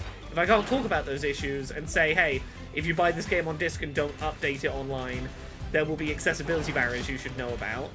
Like, that's a thing where it's like, that's something where I would rather just review it, being able to talk about that. And you can't agree to it because if you get that far and it happens and you wasted all that time playing something that could be used for something else. It's not the end of the world. Here's the thing. Let's say I've agreed to a review embargo and it says you can't talk about X, Y, and Z, and then something comes up that I would want to talk about because of X, Y, and Z. You know what I would do? I would tell the person who'd sent me the review code from the PR company, I'd go, hey, just to let you know, this has come up in my playthrough and it is kind of integral to my thoughts on the game. I recognise that, you know, as someone that's accepted review code, I can't put my review up at embargo with everyone else because it would not follow the embargo rules. But can I hold my review until like a day or two after embargo is lifted, or a day or two after the game has come out? the sort of amount of time it would have taken me to play the game on release rather than under embargo, and at that point put up my review not under the embargo restrictions. And usually they're like, yep, that's totally fine. I'm like, cool, makes sense. Hey AJ, Astrobot's pretty damn good. It's Astro's Playroom, but more. What if we made just a bunch more Astro's Playroom, and that's fucking great.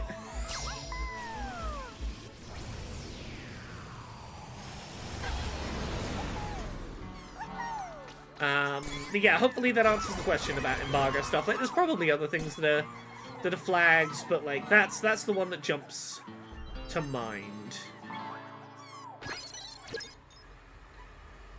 Yeah, that's the thing, AJ. It's literally just, did you like Astro's Playroom? Would you like 20 hours of more of that? Have it. Oh, Nintendo are the only one of the big three console manufacturers who still don't send me review code. I don't get invites to press events, I don't get review code. I'm on their shit list. AJ, that's totally understandable. Have fun. Go in blind, you'll have a great time. There we go. Oh. One of these days I'll get Nintendo back onto the list of companies that will play nice with me, but a day is not today. It's the one thing I miss about being like an editor at named sites, being like UK editor at blank. It meant that Nintendo would play nice with me because they kind of had to, because I was at a place that was a big deal. There was a period of time where I got to go to Nintendo review events, and as my favorite of the console makers in terms of like the stuff they're putting out, that was really nice. But you know, it is what it is.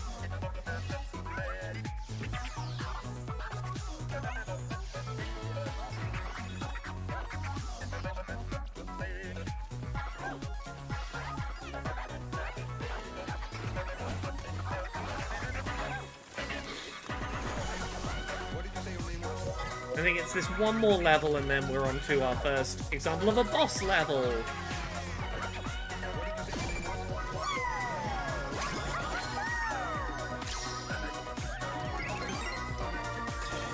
Oh, a glass cracking underfoot. Yeah, this is where we start getting some tricky things. This is where it all starts to ramp up just a little.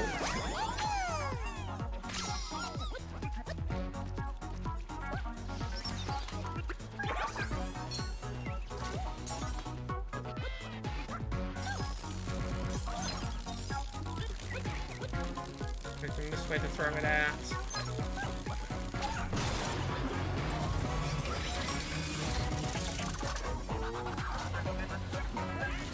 Oh, this level's music is fantastic.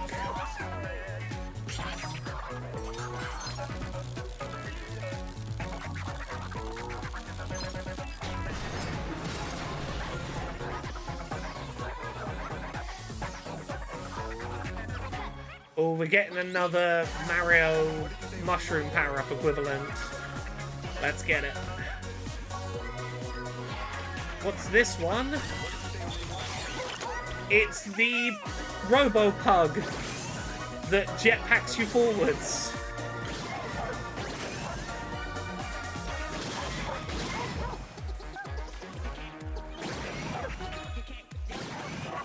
Rocket Dog.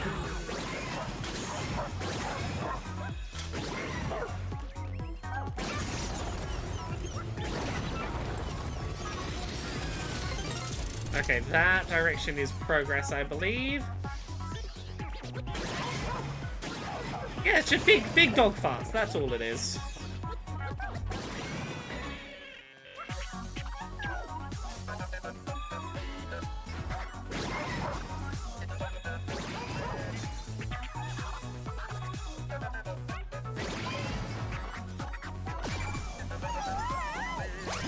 I've not missed any of the bots yet, but I haven't found any puzzle pieces, have I? Oh, I found one. Okay, we're probably not behind track then.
was there a hidden thing down here? I'm trying to remember now.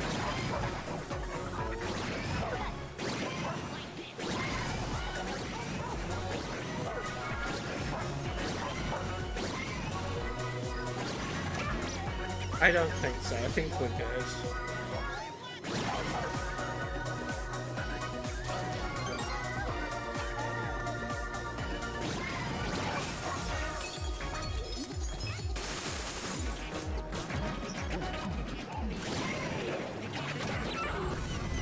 Oh, Tara, thank you. I'm so glad that the wine that makes you gay has been such a successful running joke. I'm glad that people have stuck with the wine that makes you gay.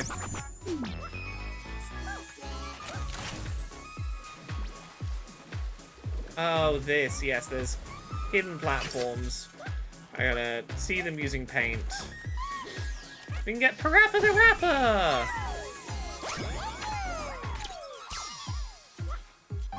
Not missed any yet. No, we're good.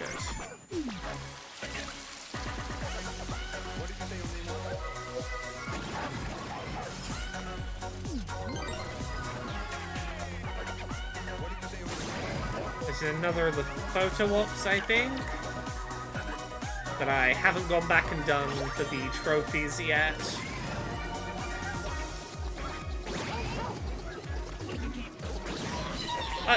Gary, for me, all wine is the wine that makes you gay. But yes, in this series of Dice Funk, a one-off joke I made during an episode ended up creating the wine that makes you gay, alongside its contemporaries that are things like the beer that makes you trans, the, I don't know what it is, the margarita that makes you bi, the gender and sexuality bar items that exist this season in Dice Funk. I love them. I feel much joy for their existence.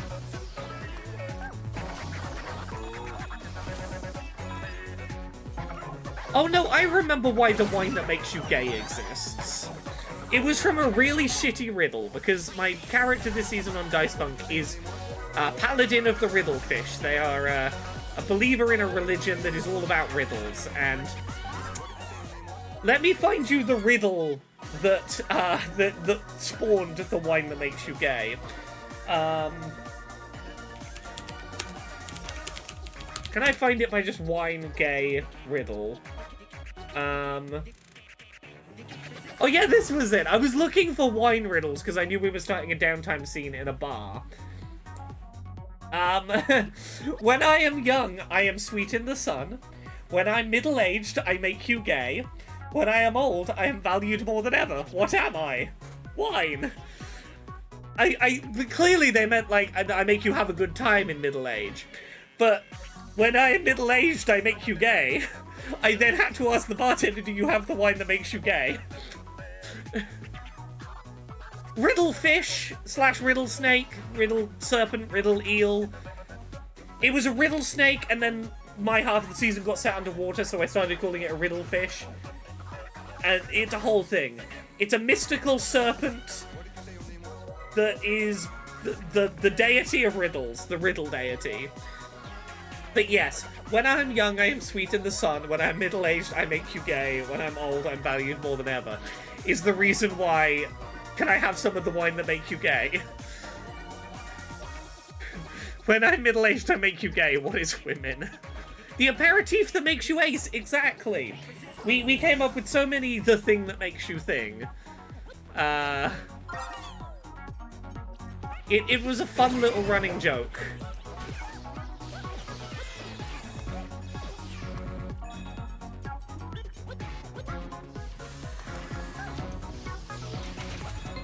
My character had a point this season where briefly they, where they're not going to be able to drink alcohol, and the first thing they're upset about was, how will I drink the wine that makes you gay now?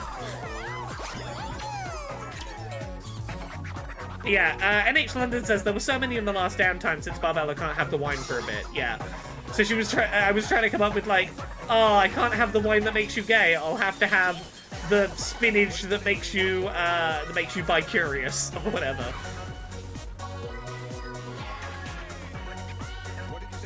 The spinach that makes you sapphic. There we go, that'll do. That's the vibe of the kind of shit we were doing.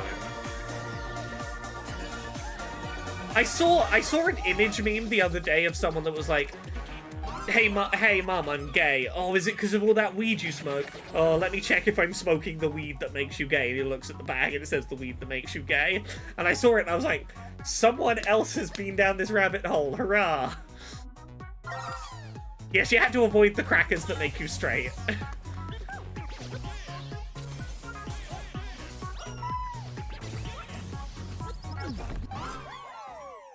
Okay, yeah, we found all the things. Hurrah. Oh no! Don't grab me, giant hand, please. Yay! The weed that makes you gay stuff isn't fun, it's genuine Twitter stuff going on right now.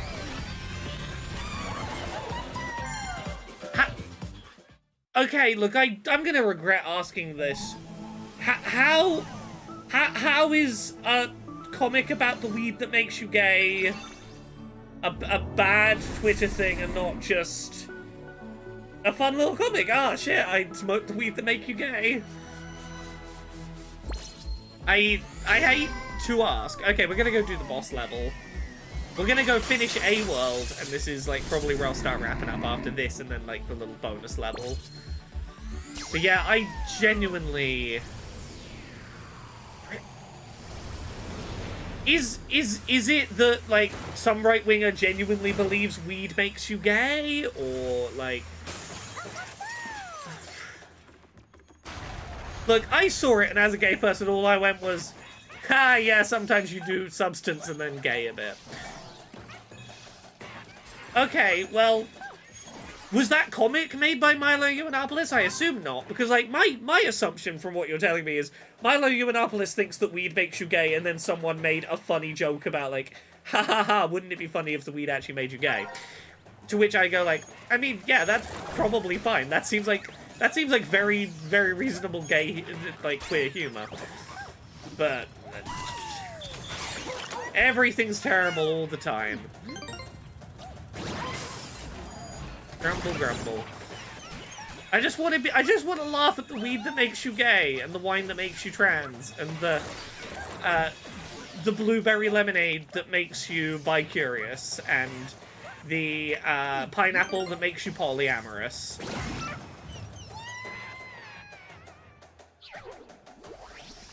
Yeah, no, I'm assuming the comic I have seen is fine, because it's probably the impression I get is it's a queer response to someone being shitty and homophobic, and therefore it's probably fine that I had a laugh at, ah shit, I did have the weed that makes you gay, actually. Right, let's do a boss fight, because these boss fights are fucking fun.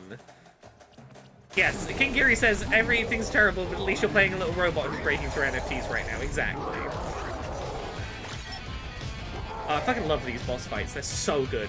The music in particular is fantastic in them. Oh, I gotta fucking move.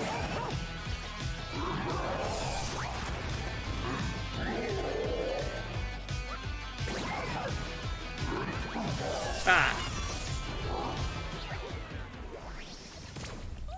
Sorry, yeah. I forgot what I was doing. Let's redo this and focus. Let's focus. I know how to play this video game.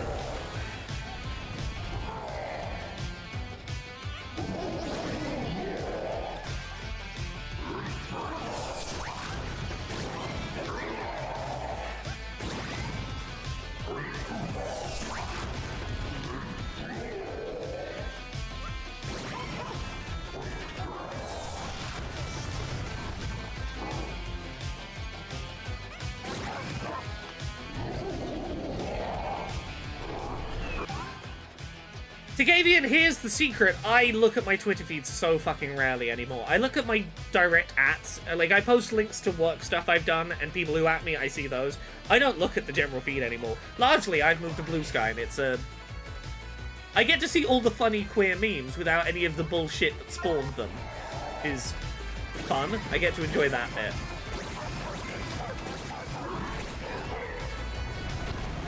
Oh no! Ah! I gotta smash through the windows of the building.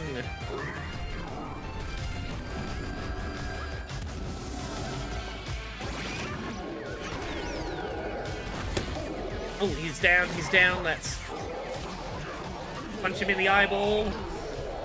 Isn't this so fucking gorgeously animated and expressive? I fucking love this.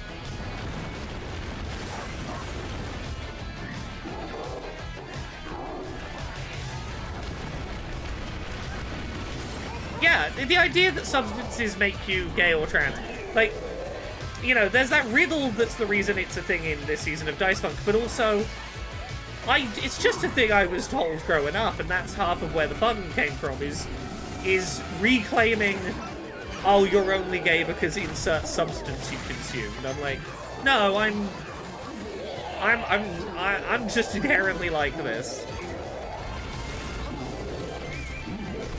It's much the same way as I started trying to own the, you know, the vaccines make you autistic. When I entered that COVID vaccine trial and got like 7 doses of COVID vaccine back to back, I started being like, ah, shit, my autism's leveling up. Sometimes you've just got to own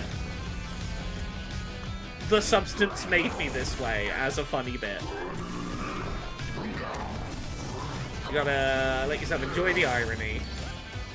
Oh, we gotta knock this fucker's teeth out. Oh. I feel so bad for you, giant ape trying to eat me. Come on,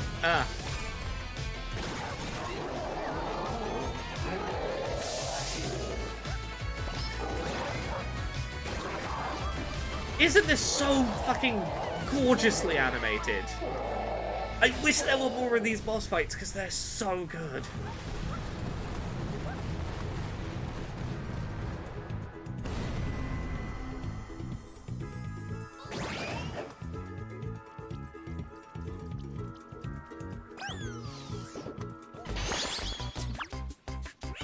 And beating a boss will usually get you like a very classic first-party PlayStation character that you then get to play as for a level, as we're about to see. We're about to go play the Ape Escape level.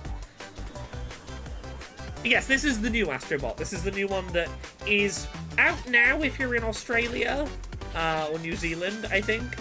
And is out like tomorrow everywhere else. If it's become tomorrow in your country, it's out.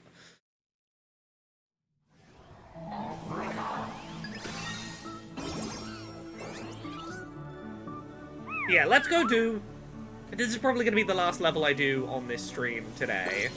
Is the Ape Escape level. And I might go back to the hub world and do, like, a little bit of tinkering there. But, I got another article to put up in a minute. But yeah, just to demonstrate, like, your reward for completing one of these galaxies...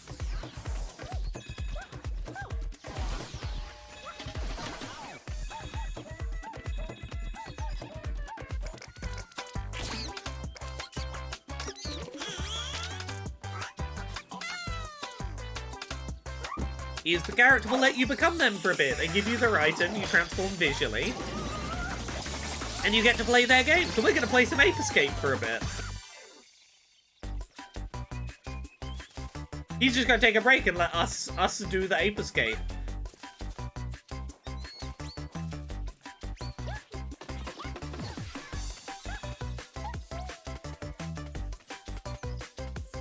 Where are you at? Oh yeah, we can scan... Oh yeah, we got a little scanner. Can you catch them with the net?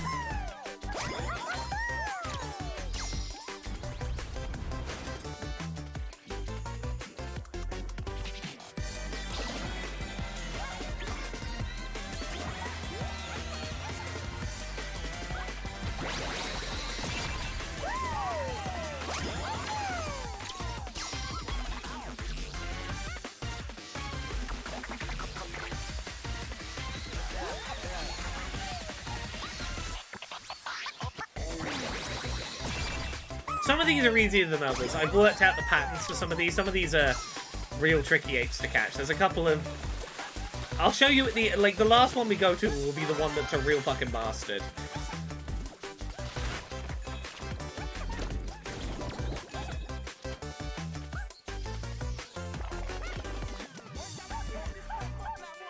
Okay. We can get you. Do I have to climb this somehow? I'm trying to remember. Oh, there's a... Oh, yeah, we can probably throw a thing from here.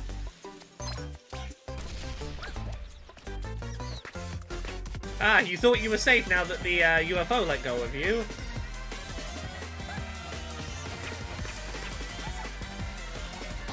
Aha! James L. Cameron, have a good night.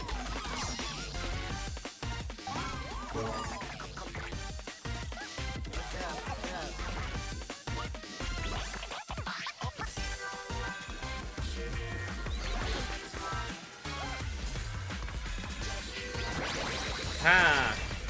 Found you in the bush. No getting away that easily.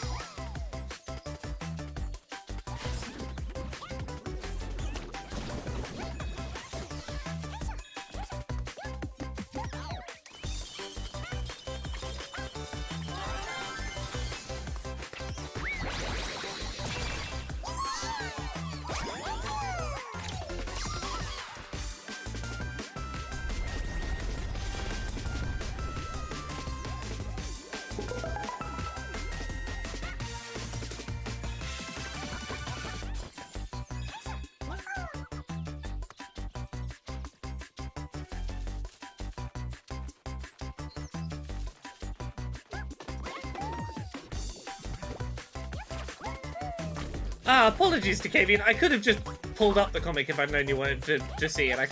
I saw it the other day and it made me giggle. Okay, how do I... Ah! Crumble. The beach that makes you old. Oh yes, the beach that makes you old.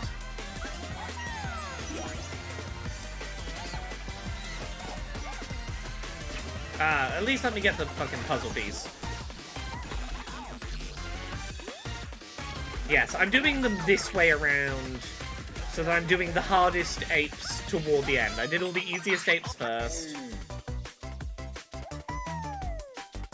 Can I, like, tiptoe?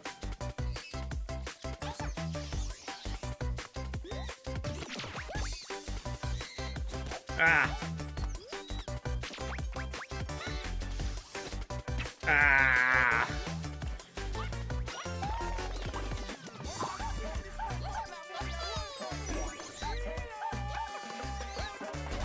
Aha! Got you, got you. Caught you, bastard! Now I can get that puzzle piece nice and easily.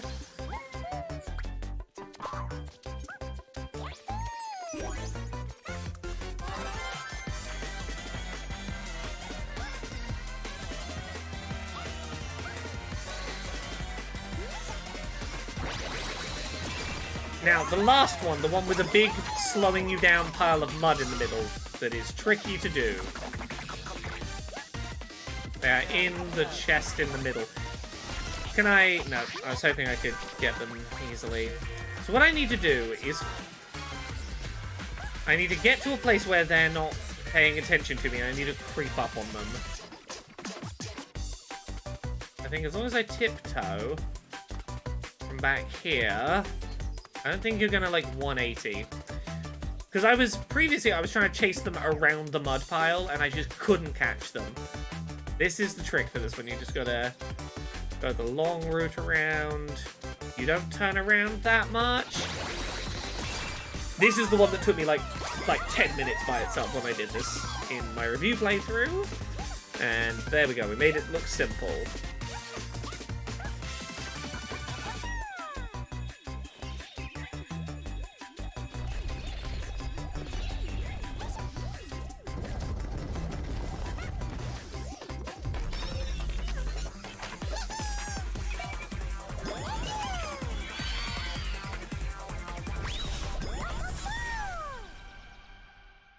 Yeah, I believe there's an M. Night Shyamalan film where, like, the further down this beach you went, the older you got, and it was, like, a whole thing.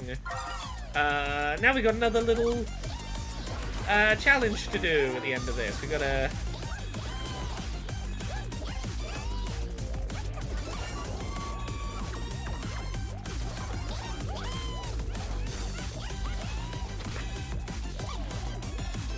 Oh, I can be using the net! Ah! Of course I can be using the net for this.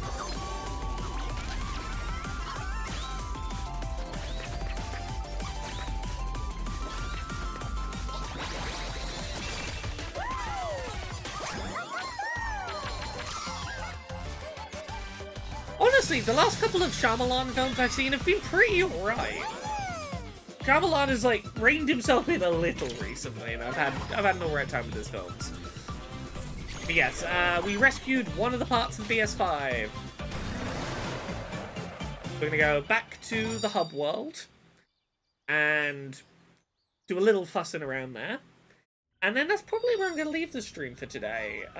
Just because I've got other work things I've got to do today. I got too much shit to do today. But I wanted to do at least like a couple of hours of stream of this, just to give people a sense of it. Because I know I'm doing the big Dragon Age stream at the moment, and that's taking up all the evening streams. And I've not had much time for anything else, so I wanted to find time for a daytime stream. I might do a daytime stream of Dragon Age tomorrow. I might just try and make some more progress on that. We'll see. My daytime tomorrow is alright. It's not too busy.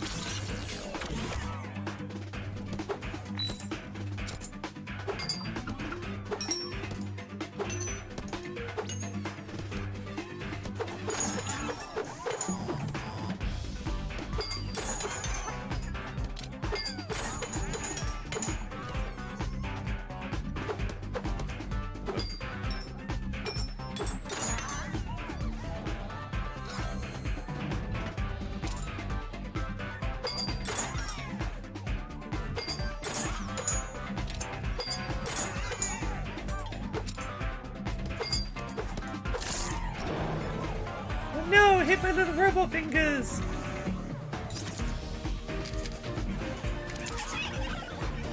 This is definitely how assembling a PS5 works.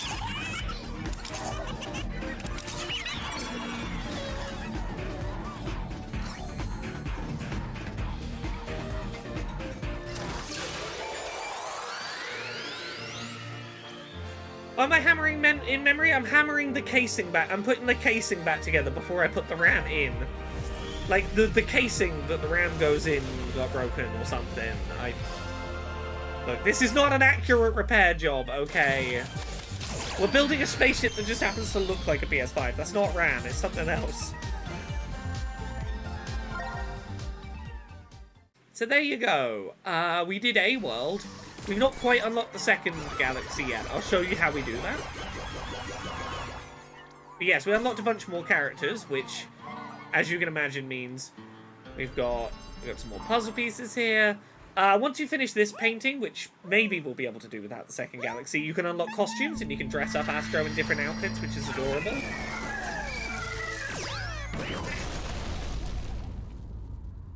That crashed satellite is how we're going to unlock the next area. Right, one sec. Can we... Actually, no. Let's not buy more of the character items, because I want to try and unlock the cosmetic shop so that we can get those, so we can spend the money on trying to get those.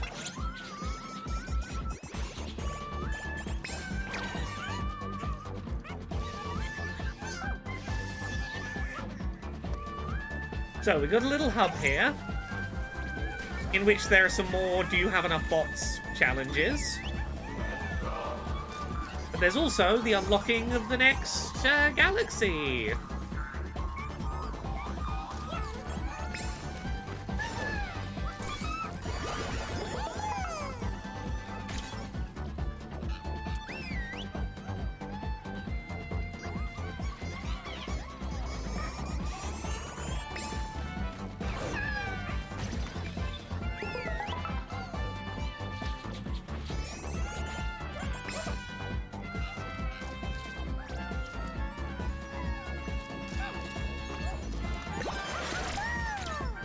Amaterasu from what's the game called? Okami. See? Not a PlayStation specific thing, but people who own PlayStations think of it as a PlayStation thing, so it's here. very much this game's attitude toward nostalgia. Did you own one of these consoles and think of this as like one of the classic games? It'll be here.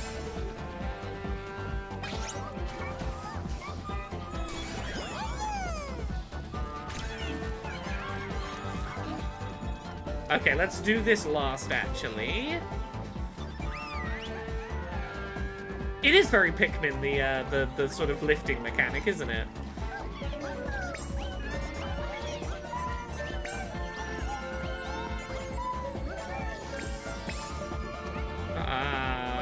Too early. Come on.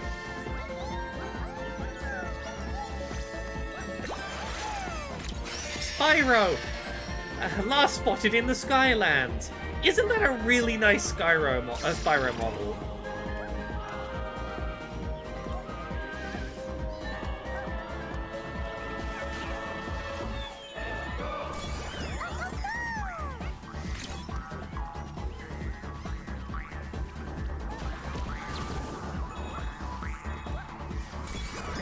I think I need 100 for this, so I can't do that. That's 30. Okay, then it's time to go get the satellite. Echo? I don't know. It sounds really familiar to me as well, but I don't know if it's from something specific or if it's just generically Western. Oh, the little Dreams cursor.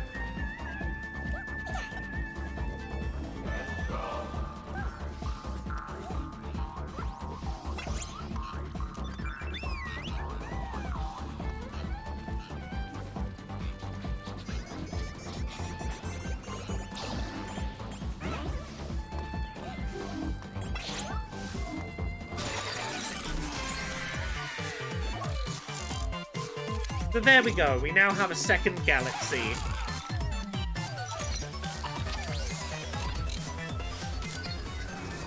And now you have the gist of how this game progresses.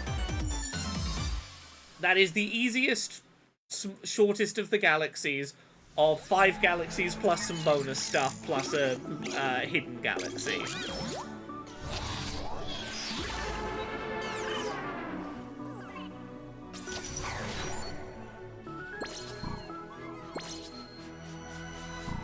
How many puzzle pieces do we need to unlock the cosmetic shop? Because I kind of want to... Okay, I know I said I needed to wrap up. If we're not that far off, I kind of want to get the cosmetic shop to just go, here's what the cosmetic stuff looks like. It's 1, 2, 3, 4, 5, 6, 2 levels. Ah, screw it. We're going to do like 2 more levels. We're going to unlock the cosmetic shop.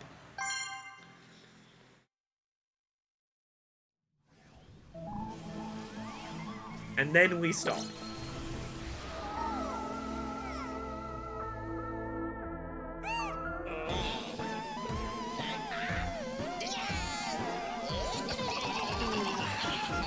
Oh no! You drew on the CPU!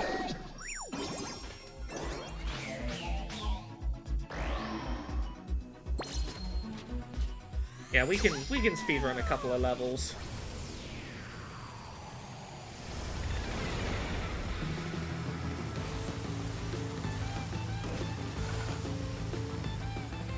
Oh! Okay, there's a puzzle piece. Yes, how much can I remember where to find things to sort of speedrun?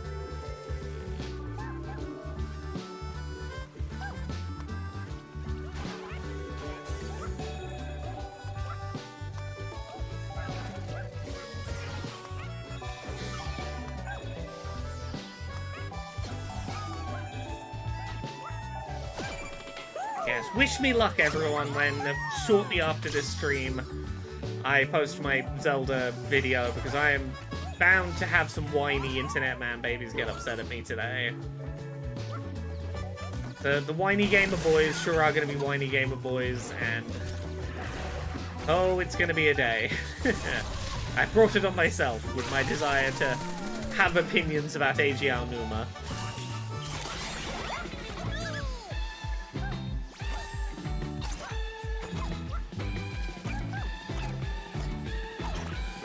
It's the monkey mechanic from the first one.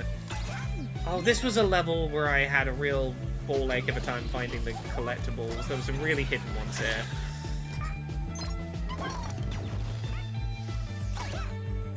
Okay, that's the first one. That's fine. Second one, yeah. I like that they expand this mechanic to now also be like a way of throwing things. The monkey arms do more this time around.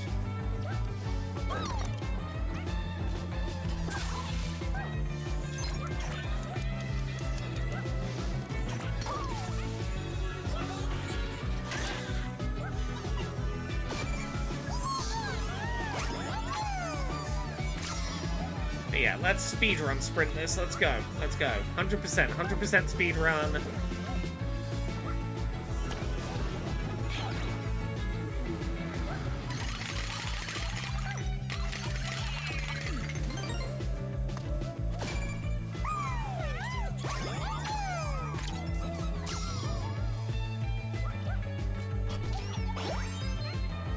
One of the photo spots.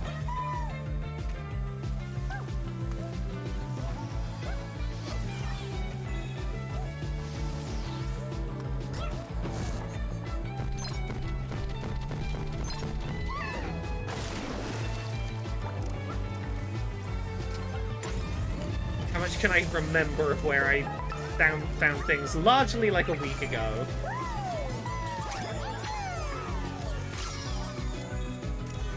Because I think I started reviewing this, like, what would it have been? I think I had it, like, Wednesday last week, maybe? Like, a little over a week pre-launch. I'm having to remember stuff that, in some cases, I have not seen for most of a week.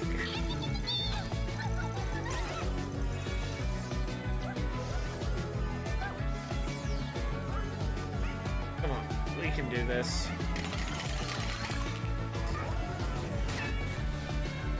Double check there's nothing here. Ooh. No.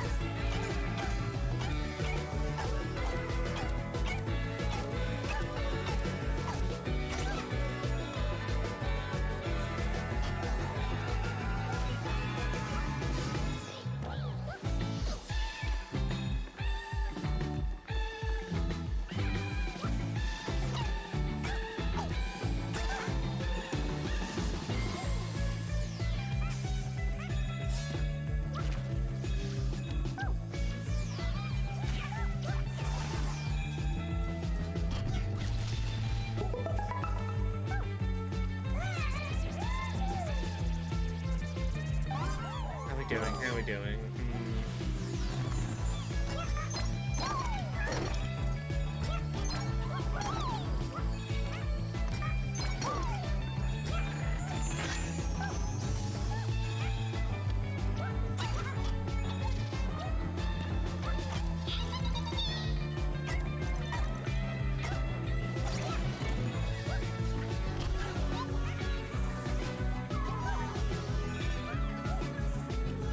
Come on.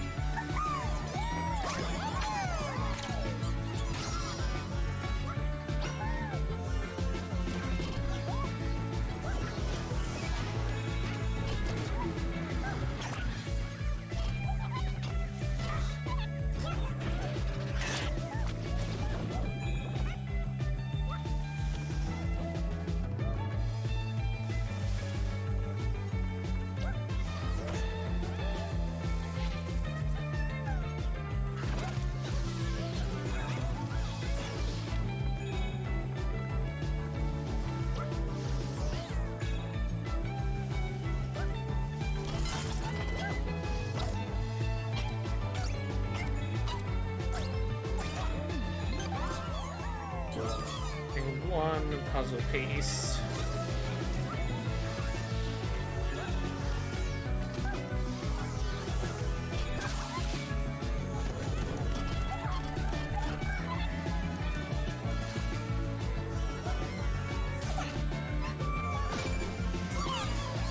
One puzzle piece and then a secret exit.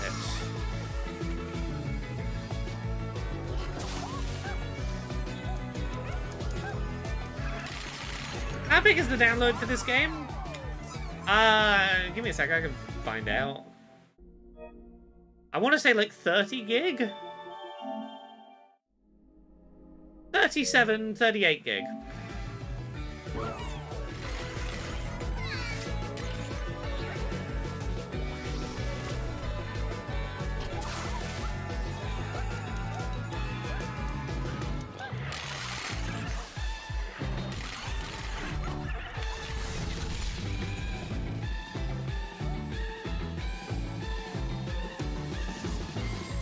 Rating physical versus download.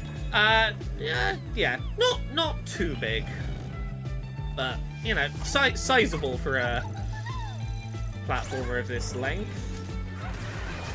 Ah! Oh no, I was gonna try and turn the camera around.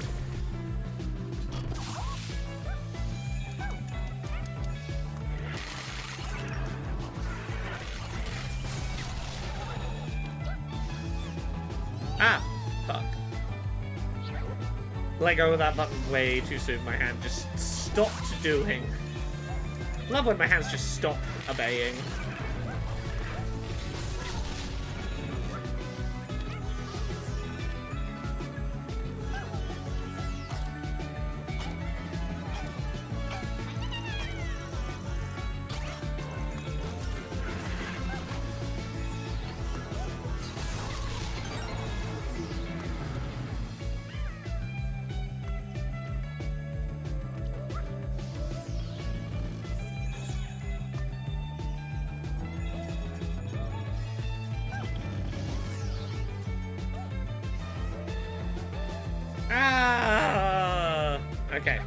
Okay, just power forward.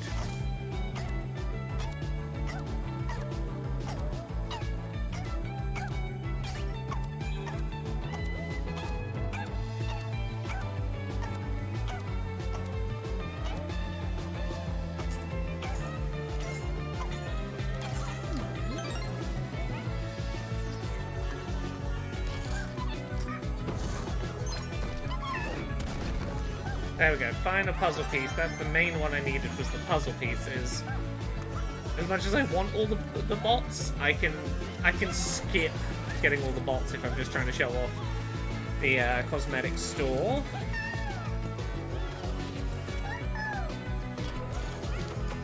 Okay. Oh god, this.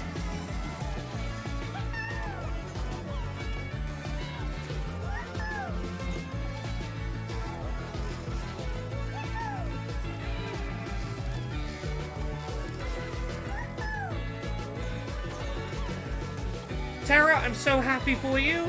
It sure is something learning that your body isn't meant to do a thing that it's always done. Huh?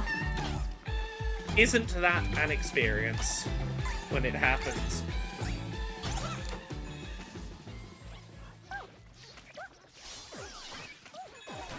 Oh, we got a little mini boss here. I remember this.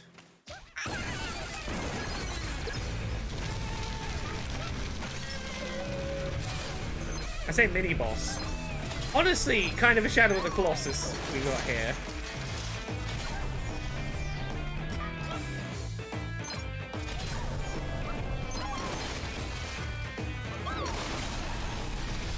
Okay, I gotta remember how to do this. There's one phase in particular that's kind of tricky on this.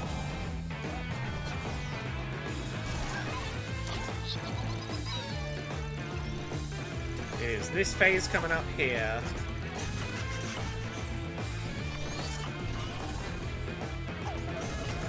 I'm gonna go real quick. There we go, there we go.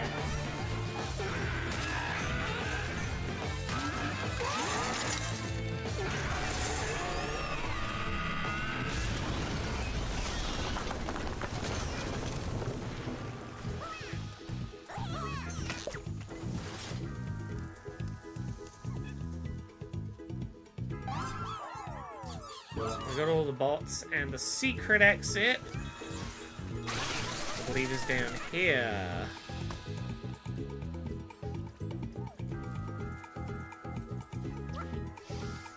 There's a PlayStation trophy in the chest. Ah.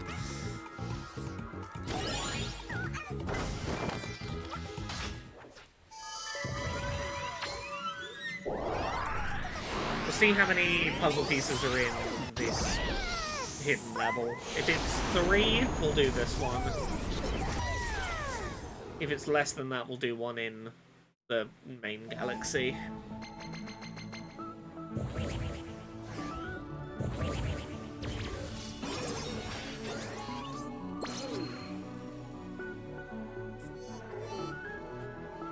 I'm gonna see if I can find a bonus puzzle piece just floating around in that galaxy, because if so, I'll do the lost level.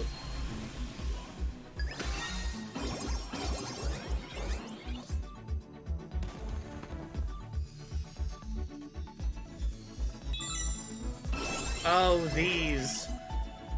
The triangle levels, the lost triangle void. So if you, some of the galaxies, 4 of the galaxies have these, and if you unlock them, you get some, like, challenge levels, that are themed around different PlayStation icons, kind of.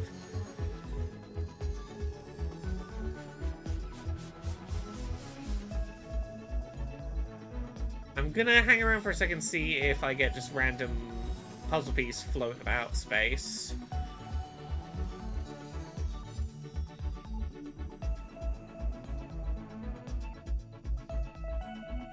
No, it's not gonna behave, is it? Let's show off the Lost Triangle Void, fuck it.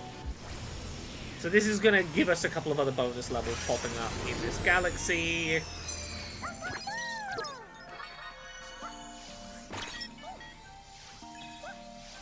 Yeah, this will be nice and simple, but the levels it unlocks might be a bit more challenging in some cases. They're often levels that don't have any checkpointing. So yeah, we pop this and it should just unlock those other levels. They're gonna go fly off into space. Let's do an example of one. I don't think any of these give us puzzle pieces, so I'm probably not gonna do most of them, but... Cut and grind. What was it? Sorry, that's Dashing Dillo. I misread that. Let's just pick a random one of these. And these are typically just a single character bot that you get for completing them. And they're like, hey, here's some tough enemies.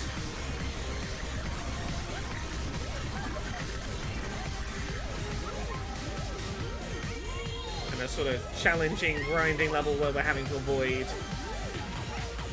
these. I'm gonna find my opportunity to dodge through there.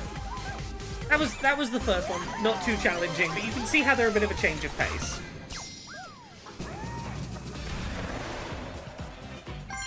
You get the vibe of what those levels tend to be like. Come on, give us random puzzle piece floating around space. That was indeed Leon, yes.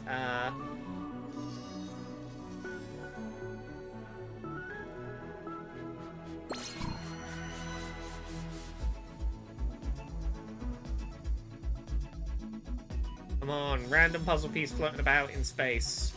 So we can go do the other interesting level.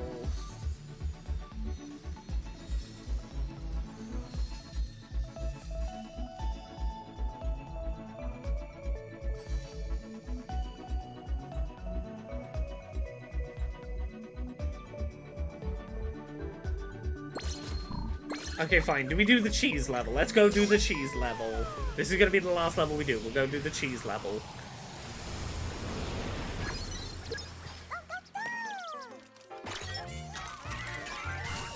With its level-specific gimmick, turn into a teeny tiny mouse. You go teeny tiny in this level.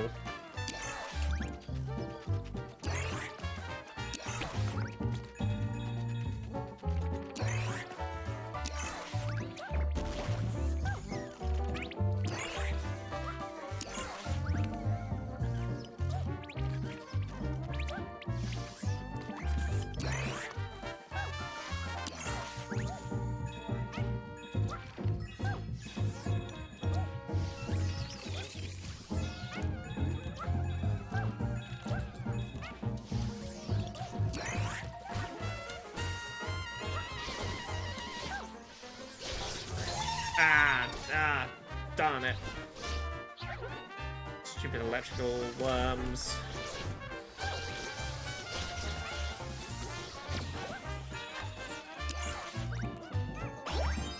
You can be a tiny little mouse in a photo op.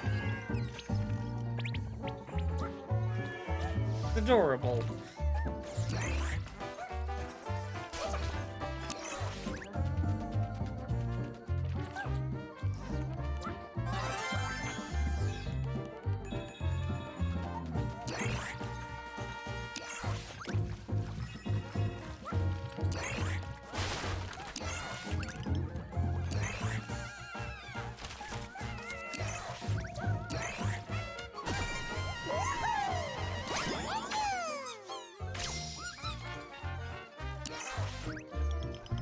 It's such a smooth transition between large and small modes, right? Okay, get inside the... Oh, yeah, I'm gonna get inside the cage while tiny.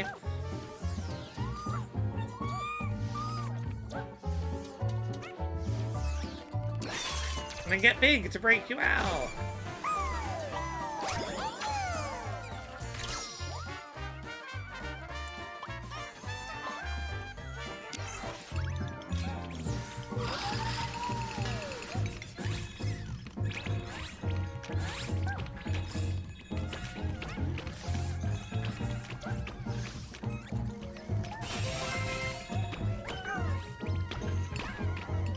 There were coins I left in there.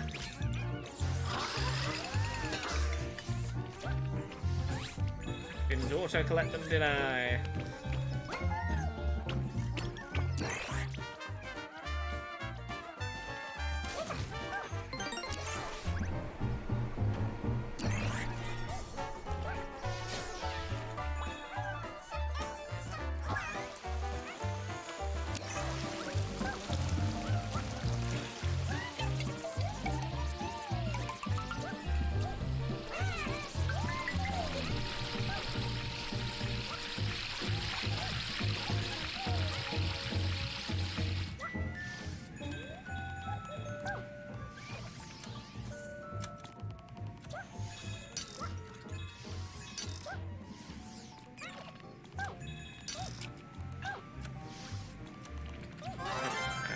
Number 2, yeah.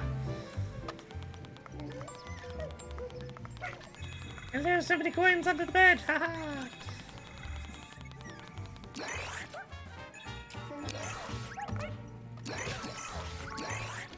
I hit my head because I tried to get big while under the bed.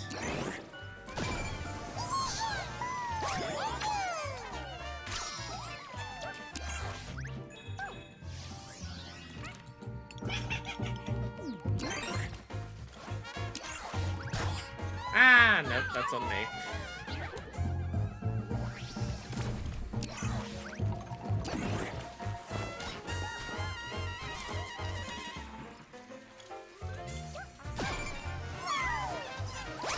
Can't get you.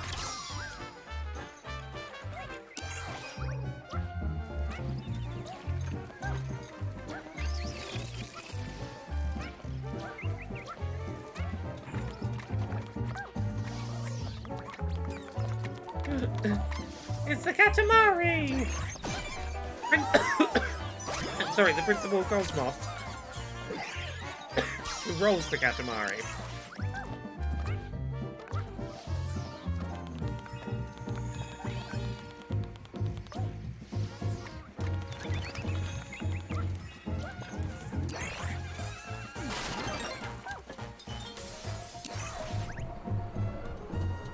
Ah, here we go. A mandatory blowing section. Now is a chance for me to test. Can I make this work by turning off rumble in the system settings, as someone suggested I might be able to? Because this is one of the accessibility barriers I talked about. That I don't know if there's a solution for, but someone suggested this might work.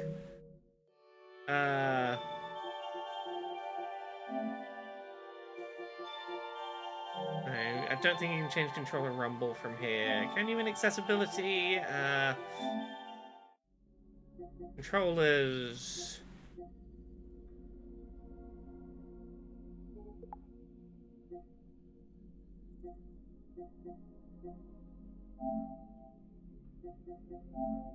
Return vibration off entirely.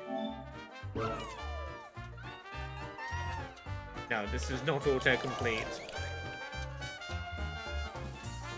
Okay, yeah, there is no way to avoid having to blow into your controller. Meaning that an access controller user who doesn't have a DualSense in their setup can't do these sections. I was correct. Okay, someone made me worry that I'd missed something that could have fixed the problem.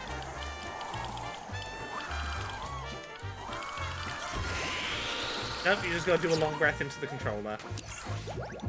That is just the only way to do that. And if the controller microphone doesn't affect it, that was the first thing I tried.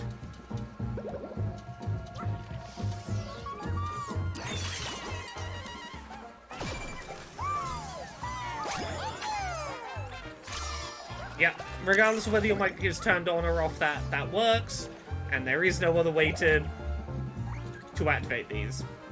I thought so. I tried so many things in the review period and just was like, if I've missed something, I want to know.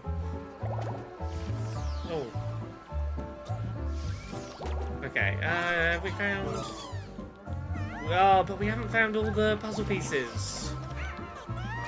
Which is what we're actually here for. Okay, we found the secret exit, but I'm not using it because we're here to find the puzzle pieces so that I can show you the cosmetic shop and then finish for the day.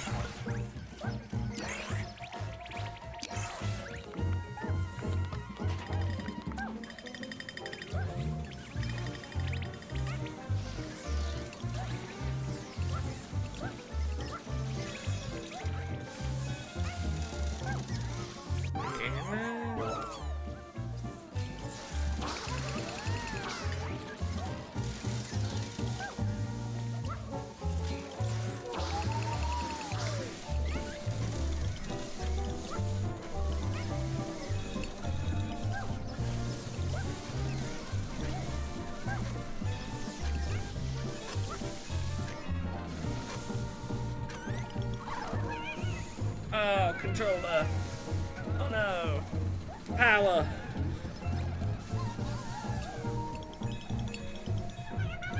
Oh, it's Moss.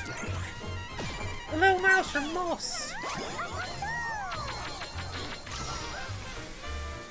Oh, and this last one's a real bastard to get. Oh, we can go back and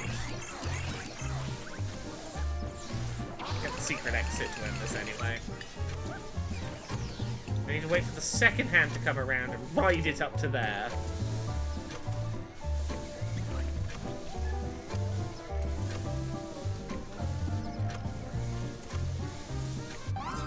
See if there's any other emails that have come through that are like urgent for me to deal with.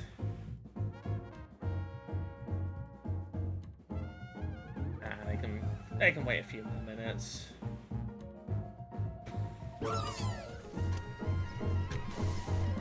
Ish.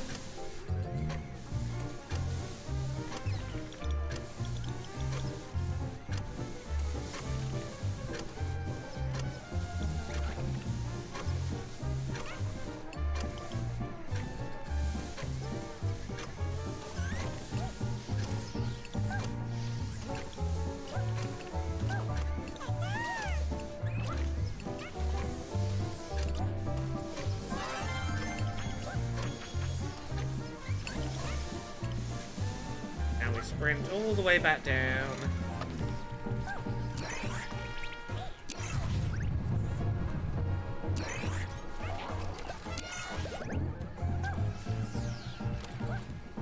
We're gonna 100% the level, even though we don't need to.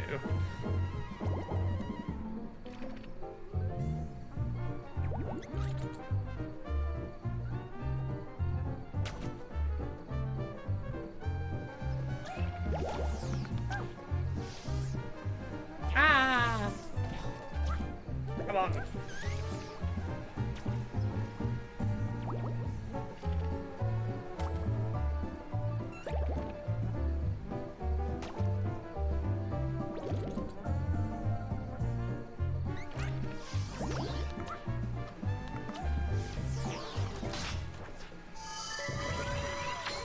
There we go. Perfected that one. And then we'll go back to the gacha, try on some costumes, and then I really must, go and do some other work. This is more than this than I already thought I was going to do, but, you know, sometimes that's how it is.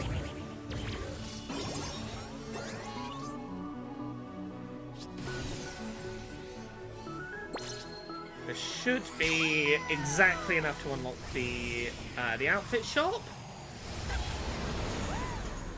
Oh, it might not even be the outfit shop. It might be the controller paint job shop, in which case, honestly, I wouldn't have bothered. Yes, the controller paint job shop for the ship, isn't it? Ah. I'm suddenly remembering this as I get back here. I probably could have wrapped up previously, but I can at least show you another example of the kind of things you're unlocking. There we go. I'm not going to keep going until I get the character outfits. That's further than I'm going today. So, let me start buying some things from the gacha, because some of these will be paint jobs for the little controller ship. So now, yes, as well as getting, like,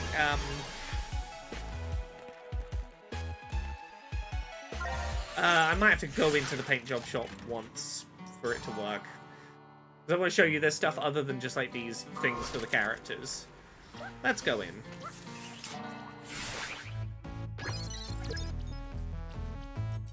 You can get various paint jobs for the controller that you fly around on. I quite like this one.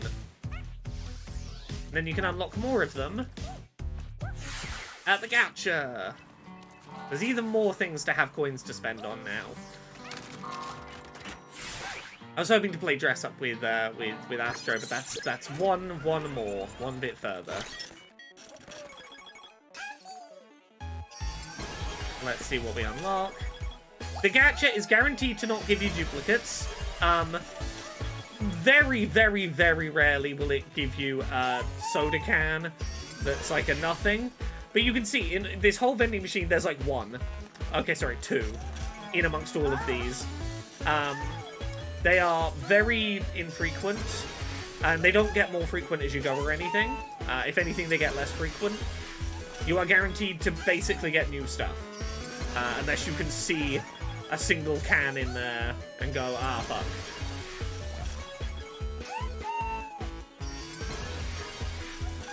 If you get a ball, it's always new, and 99% of the time, it's one of the balls.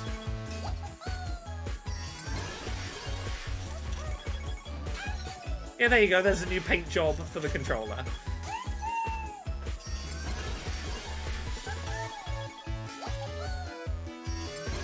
And there you go. That's Astrobot.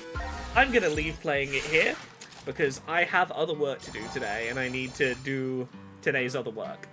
Thank you so much, everyone, for watching. I hope you've enjoyed this impromptu daytime Astrobot stream.